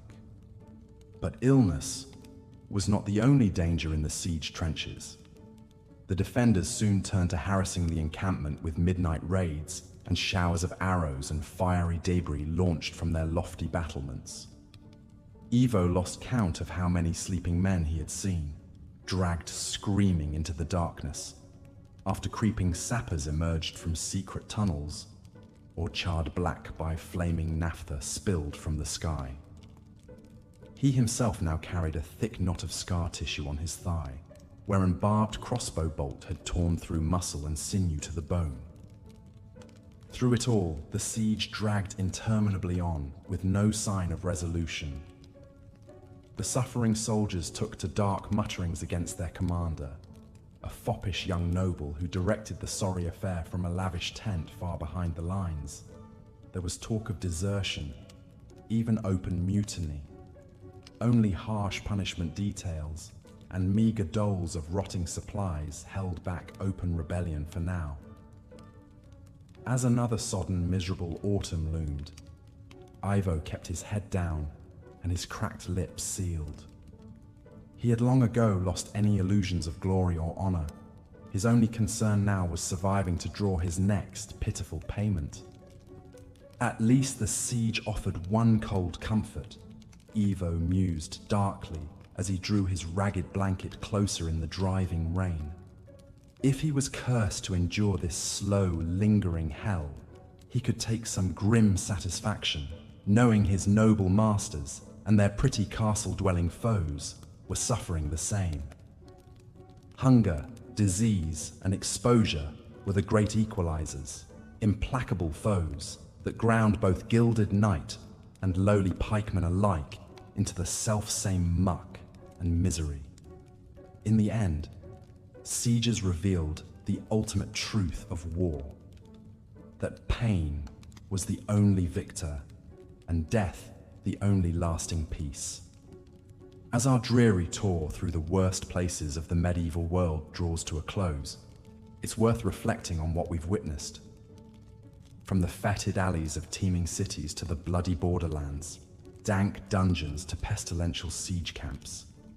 Each of these environments we've explored was defined by profound hardship, cruelty, and suffering. They remind us that for the vast majority of people, life in the Middle Ages was often nasty, brutish, and short. Of course, even in these grim places, humanity endured, found moments of grace, courage, or grim resolve. The people we met along the way, John seeking a new life in the new world, Elaine defiant in the depths of the dungeons, they speak to a resilience of spirit that can never be fully extinguished, even in the grimmest of circumstances. As for Ivo, Aldrich, and the other soldiers and mercenaries, well, there have always been hard men willing to eke out a living on the ragged, violent edges of society. Their cold, pragmatic outlook is itself a kind of survival mechanism. But as we bid goodnight to these shadow-cloaked figures from our past, we should count ourselves fortunate to enjoy comforts they couldn't imagine. Not only the physical trappings of modern life, but the hard-won ideas of justice, dignity, and basic human rights that most medieval folk were denied. So as you drift off to sleep tonight, in your warm bed, under your sturdy roof, take a moment to appreciate your blessings. The world, for all its modern troubles, is in many ways a kinder, more humane place today than the medieval souls we met tonight could have ever dreamed. And if some night your cushioned slumber is disturbed by dark dreams of plague pits or dungeon chains, or you find yourself contemplating the fragility of civilized life and all we take for granted, spare a thought for those who came before us and the hardscrabble lives they endured. Because it is only by remembering and reckoning with the darkness of the past that we can truly appreciate the light and possibility of our present. The medieval world built the foundations of our own, for good and for ill. By confronting the worst of what was, we are better equipped to imagine and work towards the best of what might be. But for now, on behalf of John, Elaine, Ivo, myself, and all the other shades of history you've met in this humble series, we bid you good night and pleasant dreams in your corner of a world those who came before could scarcely envision. The medieval era may have been a time of great suffering and strife, but it was also an age of endurance, ingenuity, and so we turn our gaze now to the remote and often neglected corners of the medieval world, the distant frontier outposts and colonies on the fringes of civilization. Life in these far-flung settlements could be every bit as challenging and unforgiving as in the overcrowded cities and disease-ravaged towns we've explored thus far. Imagine for a moment that you are a settler, filled with dreams of opportunity and adventure, boarding a ship bound for a newly established colony on a distant shore. The journey itself is long and perilous, with threats of storms, pirates, and deadly illnesses lurking at every turn. Many perish before ever laying eyes on their destination. But let us say you are one of the lucky ones who survives the harrowing voyage. As you step foot onto the sandy beach of this brave new world, what awaits you? At first glance, the untamed wilderness and twinkling blue waters may seem a tropical paradise compared to the filthy cities you left behind. Swaying palm trees, raucous birds, and intriguing new foods hint at the promise of a fresh start in a land of plenty. But you soon learn that life in the colonies is no idyllic retreat. The oppressive heat saps your energy, vicious insects leave you covered in painful welts, and strange new diseases stalk the makeshift settlement. The colonial authorities, desperate to impose order and extract maximum productivity from the new territory. Rule with an iron fist. Fail to meet your work quotas, and you may find yourself on the receiving end of the whip, or locked in a sweltering wooden cage under the blistering sun. Step out of line, or anger the wrong official, and you could be cast out of the colony entirely, left to fend for yourself in the untamed jungle. For the indigenous peoples whose ancestral lands you now occupy, your arrival heralds an even more dire fate. Lacking immunity to diseases like smallpox and measles, native populations are decimated by epidemics spread from the unsanitary ships and filthy sailors. Enslavement, forced relocation, and genocide become terrible features of colonial life, as greed and bigotry justify increasingly brutal policies. The societal bonds and ancient traditions that sustained these unique cultures for generations swiftly crumble in the face of this onslaught. Through it all, the naive dreams that propelled so many across the ocean to this harsh new reality swiftly evaporate. Let us consider the tale of Miguel, a young man from a poor Iberian village who eagerly signed up for a colonial expedition, lured by the promise of land and riches. The recruiters spun visions of gem-encrusted streams, trees laden with exotic delicacies, and docile natives eager to share their bounty with industrious settlers. It all sounded too good to be true, and of course, it was. From the moment his dry and cracked feet hit the beach, Miguel was put to back-breaking labor, rising before dawn to hack through the dense foliage and build rudimentary shelters under the merciless sun. The mosquitoes feasted on his blood, leaving him shivering with fever, while his stomach rebelled against the strange foreign foods. There were no streets of gold to be found, no spices growing from the ground to make him rich overnight. His overlords cared only about how many trees he could fell in a day, how much gold he could extract from the streams to fill their coffers back home. Any resistors were dealt with brutally and publicly to send a message to the rest. Miguel watched in horror as a defiant young man from his ship was flogged until the skin peeled off his back, then left to die in the stocks as a warning to others. As the long, hot days dragged into months, Miguel's youthful optimism withered along with his body. When a tender in his leg became inflamed and then necrotic after an insect bite, the colony's harsh leaders pushed him to keep working, lest he forfeit his already paltry share of imagined future riches. By the time the leg turned black and the fever took hold of his brain, it was too late. Like so many others, he perished an ocean away from the family who had hoped his colonial venture would be their ticket out of poverty. Miguel's story was all too common in lawless colonies like this one, just another broken body ground under the wheels of empire and greed. Life in these tenuous outposts balanced on a precarious knife's edge, with settlers like him caught between the ruthless whims of the authorities and the perils of an unforgiving new land. Behind the triumphant tales of conquest and untold riches lay a darker reality of abuse, disease, and shattered dreams. So when you curl up in your soft, warm bed tonight, perhaps spare a thought for people like Miguel and the native islanders, whose lives were so brutally upended by colonial expansion. As your head sinks into your plush pillow, remember that you are among the fortunate who have never had to endure such trials.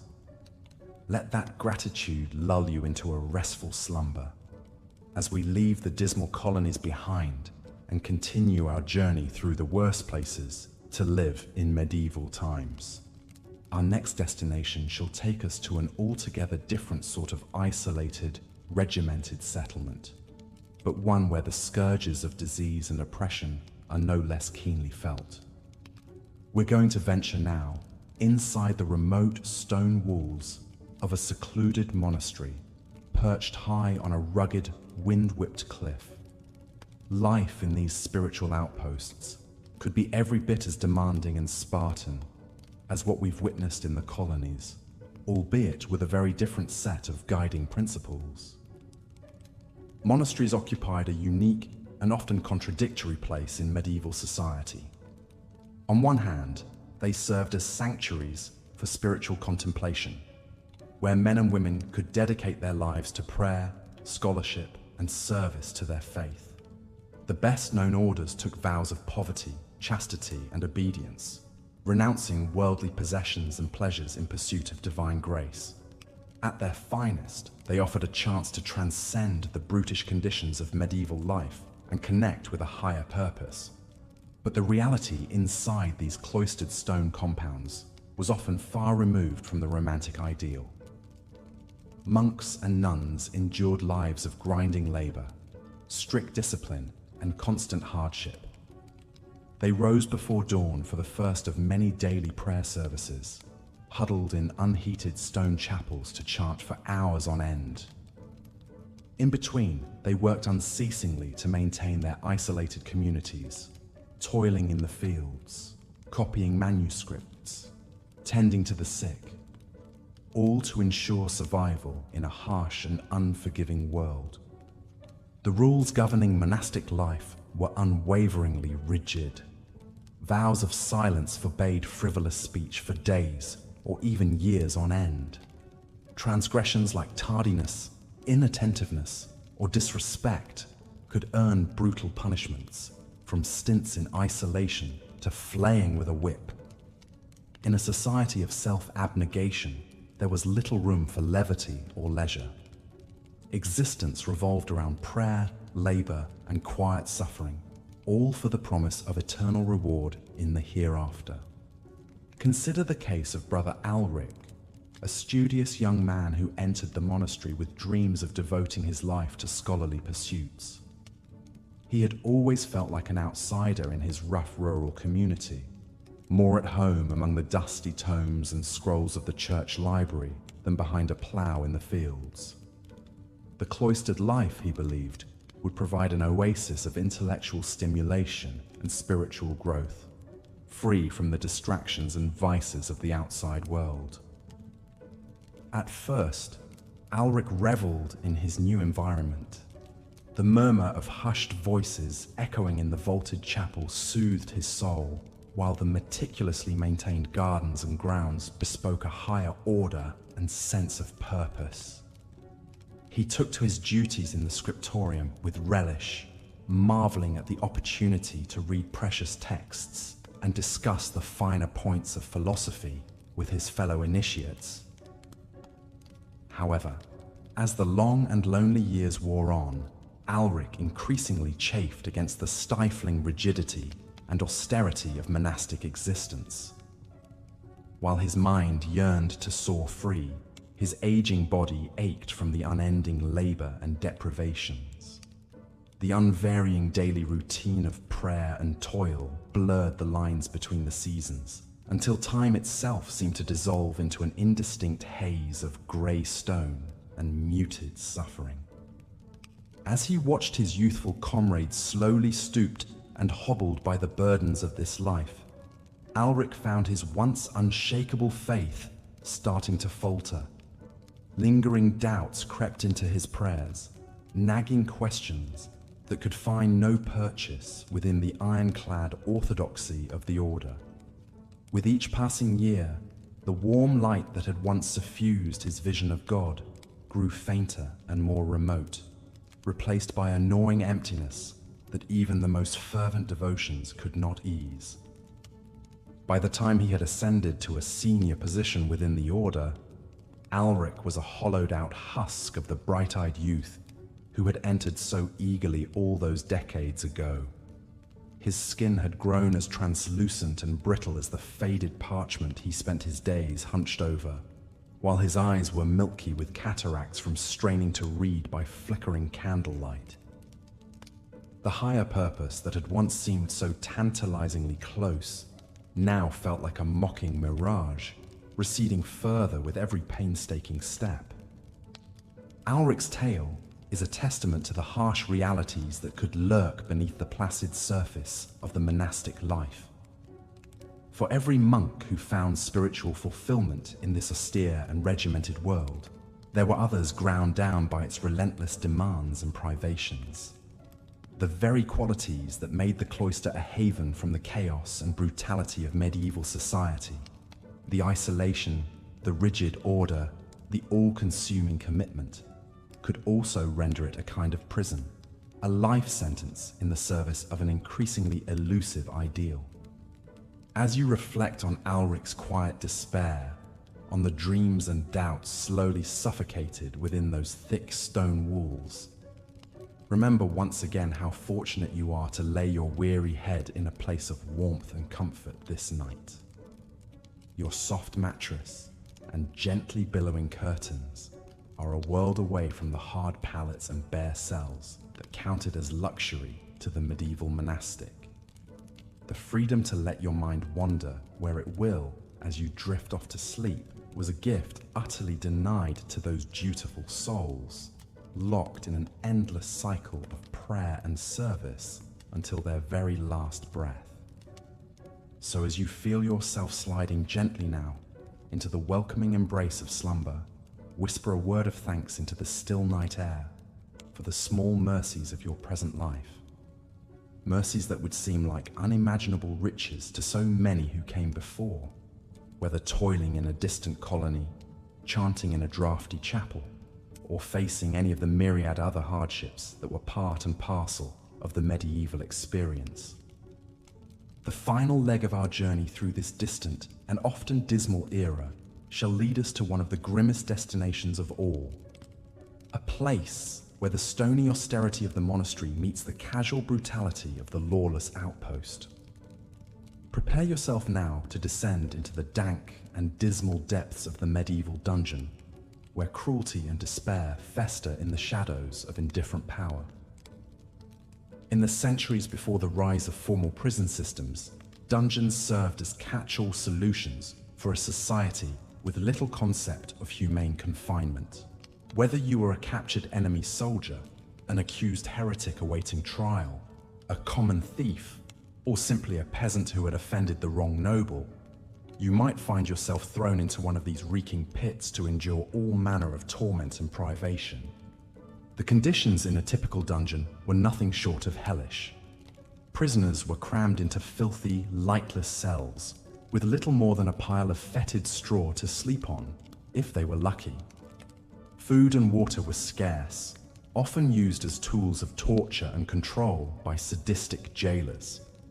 Disease ran rampant in the close, damp quarters, with prisoners' wounds and sores left to fester and rot.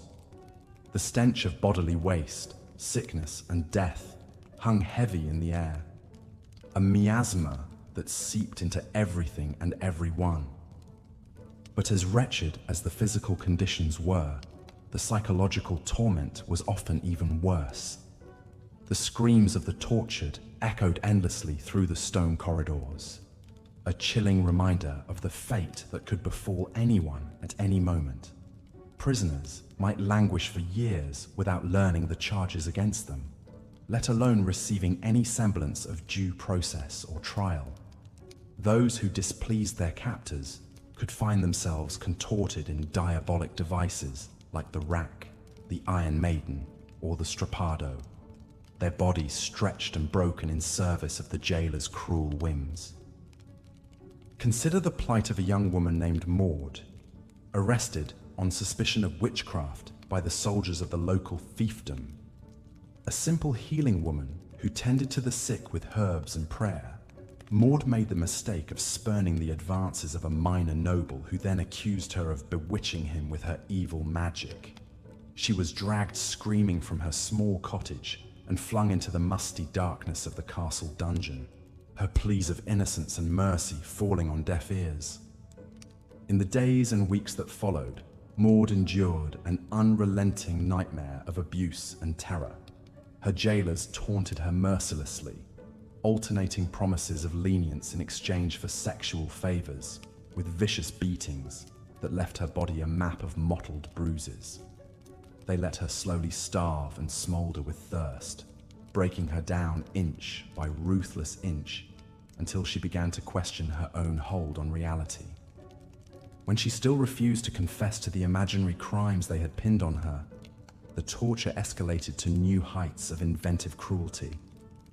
She was stretched on the rack until her joints separated with wet pops and her tendons snapped like frayed lute strings. Thumbscrews crushed the fine bones of her hands to splinters, while crazed laughter and spittle sprayed across her face. Through it all, Maud tried to cling to thoughts of the peaceful life of service she'd known, but she felt it all slipping away like mist through her shaking fingers. By the time they finally brought her up for the mockery of a trial, Maud was a broken shell, willing to confess to anything if only to make the pain stop for a merciful instant. The magistrates needed little prodding to pronounce her guilty and condemn her to the stake. One more soul sacrificed on the altar of fear and orthodoxy. As the flames licked her ruined body and the jeers of the crowd filled her ears, perhaps Maud's last thoughts were to wonder what she had ever done to deserve such a fate. Maud's story is but one of countless tragedies to unfold in medieval dungeons, where the cruelty of men was constrained only by the limits of their dark imaginations. These dank pits bore witness to oceans of innocent blood and mountains of mangled flesh, all to slake the unquenchable thirst of unchecked power. They were holes in the world where the worst aspects of human nature ran riot, and even the strongest spirits were eventually broken on the wheel of wanton brutality. So tonight, as you feel the last leaden weights of sleep dragging your eyelids closed at last, offer up a prayer of remembrance for those lost souls like Maud, who met such grim fates in the stinking bowels of castles and keeps. Souls whose only crime was often being in the wrong place at the wrong time, or daring to defy the cruel diktat of petty tyrants. Souls for whom the warm embrace of mercy was an impossible dream, as foreign as the plush mattress that now cradles your weary form. As your mind drifts now through the mists of history, picking its way along the treacherous paths we have wandered together, remember that there is still so much to be grateful for in this moment. You are safe, warm, and free, cocooned from the casual barbarism that once lurked around every corner. The horrors we have conjured this night are but shadows, vivid, yes, but mere ghosts of a distant past that cannot hurt you now. So let them melt away like wisps of cloud scattered by the rising sun of your consciousness. Feel your mind emptying of blood and fear and filling instead with the simple contentment that is your birthright. And as the last vestiges of wakefulness dissolve into the cool, dark waters of sleep, know that you will emerge on the other side rested, refreshed, and ready to greet the new day as a gift. A gift that would be almost unimaginable to the medieval souls you have walked in the mines of tonight. Sleep now, and sleep sweetly, secure in the knowledge that the worst is behind you, and the best is yet to come. Let the whispering winds of history blow out the guttering candle of your waking mind, and surrender yourself to the warm embrace of night. The monsters are all in the past, and the morning holds nothing but promise. So breathe deeply, settle into your soft nest of blankets, and let yourself fall gently, gratefully, into the welcoming arms of oblivion. The hard roads are at an end, and you have nothing ahead of you but the sweet silence of untroubled dreams. Here is the continuation of the narration for the worst places to live during medieval times. Disease was an ever-present spectre, stalking the narrow streets and looming over every aspect of life. Without understanding of germs or hygiene, pestilence spread like wildfire through the packed neighborhoods. Outbreaks of dysentery, typhoid fever, and smallpox regularly culled the population. The worst killer of all was the dreaded Black Death, which could wipe out half a town in a matter of months. Imagine the scene in a once prosperous port ravaged by the latest outbreak of plague. The sounds of trade and bustle are replaced by an eerie silence, broken only by the wails of the sick and grieving. A haze of smoke hangs over the town from the constant burning of bodies. The stench of death is inescapable. Carts piled high with corpses trundle through the empty streets, their desperate drivers clothed head to toe in waxed leather, like something from a nightmare. These are the plague doctors, their beaked masks stuffed with perfumed straw to block the smell. But it's no use. They too succumb to the pestilence, just like the victims they try in vain to treat. One of these doctors was a man named Giles de Montfort. A promising surgeon, Giles left his home in Paris to help the afflicted in Marseille when the plague struck in 1720. No one knew what caused the gruesome disease, with its oozing buboes and black boils that gave the pestilence its macabre name. Giles tried everything from bleeding the ill to brewing potions of ground snake and mercury, but nothing could stop the Black Death's lethal grip. Day after endless day, Giles labored, his bird-like mask inspiring terror as he made his rounds. At first, he recoiled from the blackened, contorted faces of the dead, but soon the corpses all blurred together into a ceaseless procession of grief. The wails of orphaned children, the desperate prayers of the dying, the shrieks of the mad. These were the sounds that filled Giles' mind as he drifted off to a fitful sleep each night, alone in a dockside garret reeking of vinegar. In time, even Giles's prodigious constitution gave out. The telltale lumps appeared on his groin, the black vomit and delirium followed. As he shivered on his cot, watching the rats scurry by, Giles's thoughts wandered to the green fields of his youth, so far from the horrors that now surrounded him. He'd only wanted to help, to heal, but the plague proved more powerful than any man's feeble efforts. Giles slipped away with a sigh like so many before him, adding one more to the plague's grim tally. The trauma of such ordeals lingered long after the disease retreated. Families were shattered, trades decimated, entire villages depopulated. The Black Death shook society to its core, and the medieval world would never be the same. But even in normal times, beyond the city walls, perils abounded.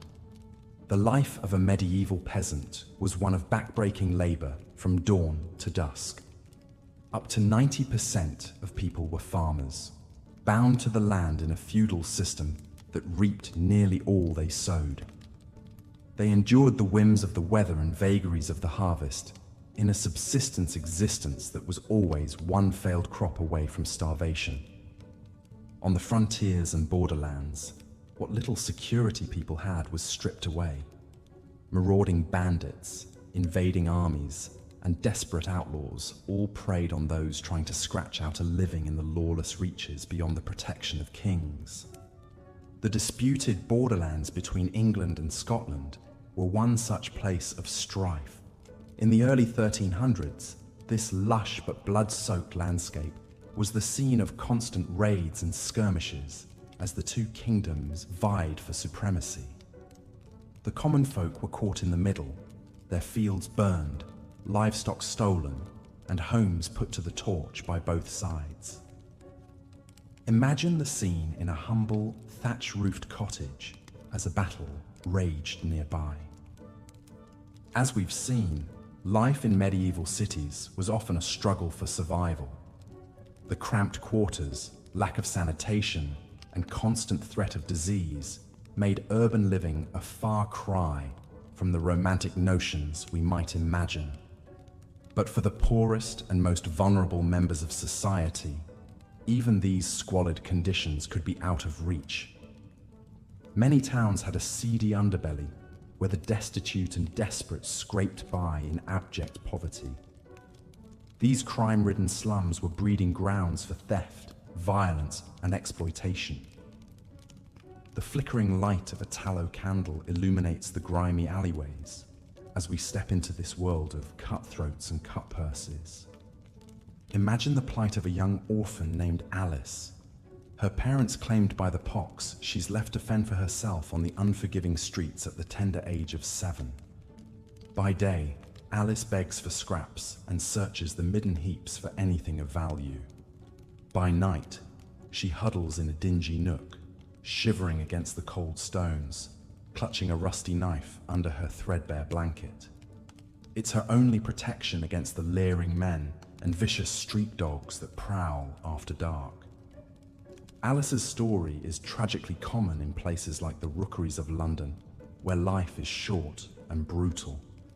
Street children like her are easy prey for the gangs who control the slums with intimidation and violence. Impressionable youths are lured into a life of iniquity with the promise of food and belonging. Most end up as lookouts, thieves, or worse. Few survive to adulthood.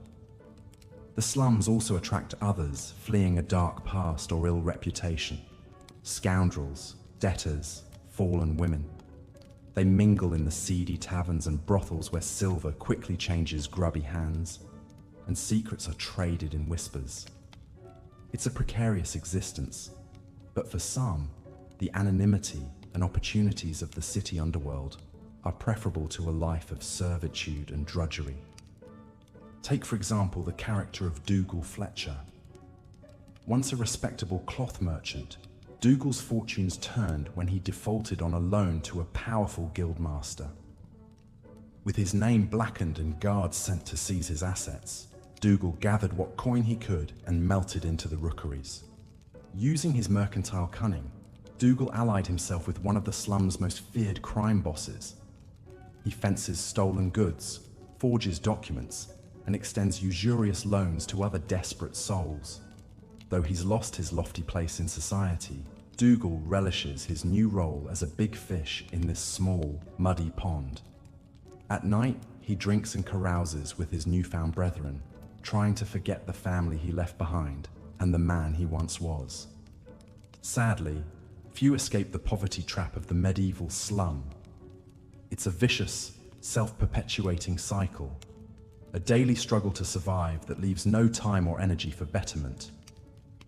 Most inhabitants end up in paupers' graves or dangling from the gallows, their poignant stories lost like tears in the rain. As we walk these mean streets, take a moment to reflect on the resilience of the human spirit, even in the most challenging circumstances. And as you drift off to sleep in your safe, warm bed, spare a thought for those, past and present, who are not so fortunate. Sweet dreams. Of all the trials and tribulations of medieval life, perhaps none terrified people more than the prospect of plague. In an era without germ theory or modern medicine, these mysterious diseases struck like an invisible reaper, quickly overwhelming any attempts to treat or contain them.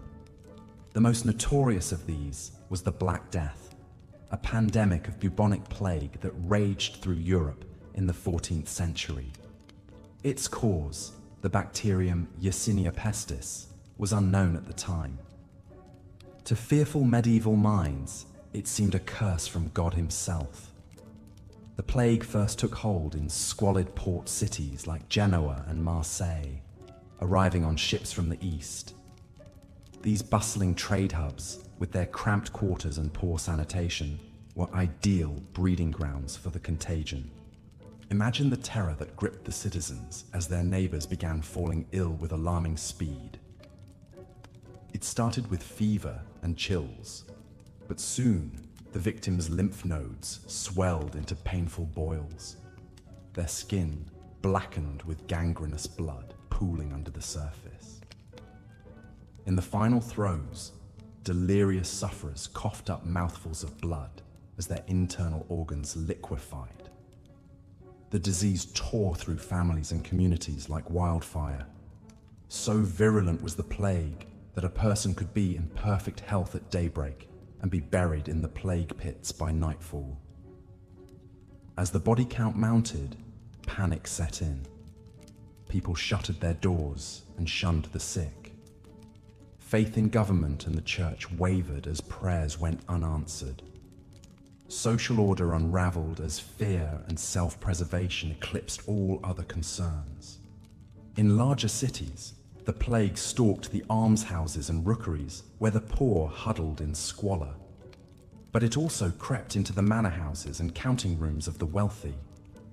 None were immune from its icy grip. At the height of the epidemic, death carts piled high with rigid corpses trundled through the empty streets day and night. The stench of decay hung thick in the air. As the plague burned itself out over the span of several brutal years, it left a permanently changed world in its wake. Some towns lost more than half their inhabitants. Fields went unharvested.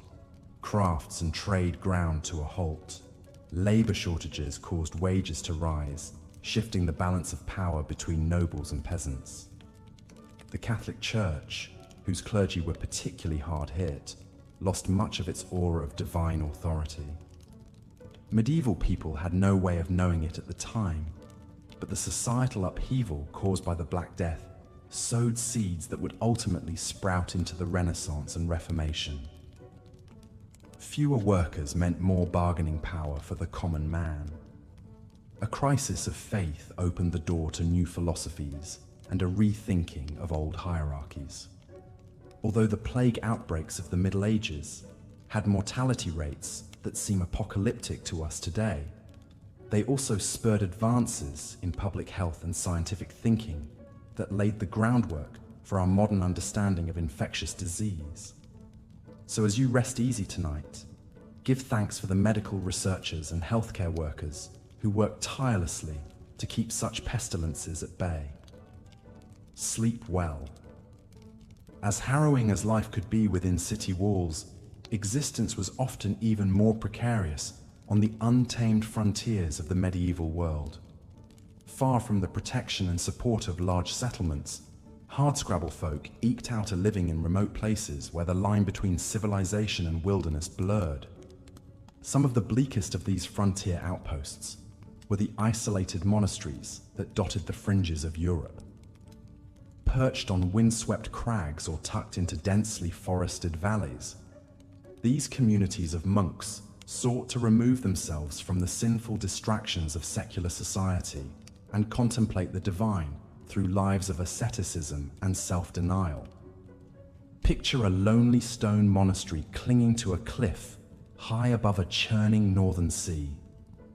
Established by a breakaway religious order seeking purity through hardship, its handful of grey-robed brothers endure a daily battle against the elements just to survive.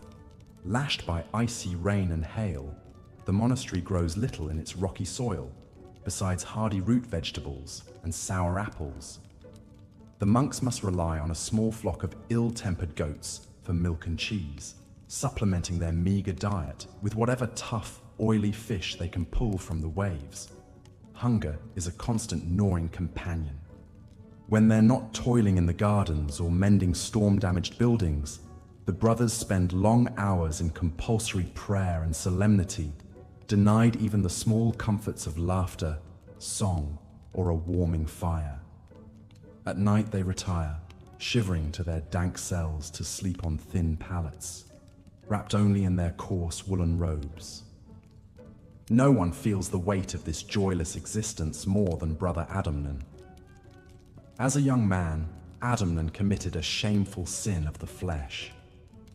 Disowned by his noble family, he was packed off to this remote monastery to cleanse his soul with a life of penitence. Now in his 50th year, with an aching back and hands gnarled by toil and arthritis, Adamnan grapples daily with his choice to take holy vows. Was trading fleshly pleasures for spiritual purity really worth a lifetime of cold, solitude, and ceaseless labor? He wrestles with anger at the zealous abbot who drives the brothers mercilessly, and doubt about a God who would consign his servants to such a punishing life. As he lies in his smoky, draughty cell, listening to the mournful wind keen past the arrow slit that passes for a window, Adomnan's only solace is the knowledge that he will soon meet his Maker and discover the ultimate truth. He prays it will have all been worth it in the end. Reflect for a moment on how alone and insignificant one man can feel pitted against the vast, uncaring forces of nature and the cruel austerity of religious fervor. As you slip into the forgiving softness of your bed, be thankful for the earthly comforts that people like Adomnan chose to reject in their single-minded pursuit of divine grace. May you be blessed with a deep and peaceful rest. Let's rejoin our lowly foot soldier, cold and hungry, huddled in his damp tent. Night has fallen over the siege camp, but the noxious smells and constant coughing ensure an uneasy rest. He can't escape the heavy sense that something terrible is brewing beyond the shadowy canvas walls. This weary soul is not alone in his nocturnal worries. Across the land, in farms, hovels, keeps and camps, medieval folk are no doubt also lying awake, trying to will themselves to sleep despite the gnawing anxieties that come with this harsh and unforgiving age. They may vary by circumstance, but their common theme is dread for what terrors may emerge with the dawn's light. In the pitch-black dungeons, emaciated prisoners listen intently to the scurrying of rats, wondering if sleep will bring relief or if they will join the cell's former occupants, now just brittle piles in the fetid corners. Pangs of hunger twist their innards, as if the jailer's aim is as much to starve the body as to break the spirit. High above in the Lord's chamber, even the nobility wrapped in furs and feasting on capons find their slumber uneasy. For it is they who must maintain order in these lawless times, quelling peasant revolts, fending off acquisitive neighbors, and keeping in the good graces of their superiors, lest they be supplanted. It seems the loftier the seat, the more precarious the perch. The pious monks, meanwhile, chant their pre-dawn prayers, pleading for divine mercy and guidance through the long litany of privations, meager rations, chronic maladies, and the ever-prowling temptation of sin. Their devotion may offer some peace, but little protection against the mortal perils of the age. For indeed, regardless of rank or race, whether noble or knave, the people of the Middle Ages seldom find true repose. The solace of safety is so rare as to be almost unknown. Consider how in our modern age, we are mercifully sheltered from the worst of these ubiquitous menaces. We delight in a warm bed, a sated belly, a secure door. We need not constantly look over our shoulder or bar the shutters at night. Sleep can be savored as it should, a restorative respite and a nightly escape from worldly concerns. So let us treasure this most basic yet precious of comforts as we drift off to a happy, healthy slumber. We can rest easy, knowing that when we wake, we will return not to some feudal landscape of poverty and peril, but to a world of possibility, a new day that we can aspire to fill with purpose and perhaps even moments of peace. The next time sleep proves elusive, we might reflect on those distant souls in their dark medieval nights who would envy us immensely this simple pleasure. May that gratitude guide us gently into grateful dreams as we whisper a thankful prayer across time for our tremendously good fortune. And so we reach the end of our journey into some of history's harsher realms. I hope you found it an enjoyable and edifying exploration.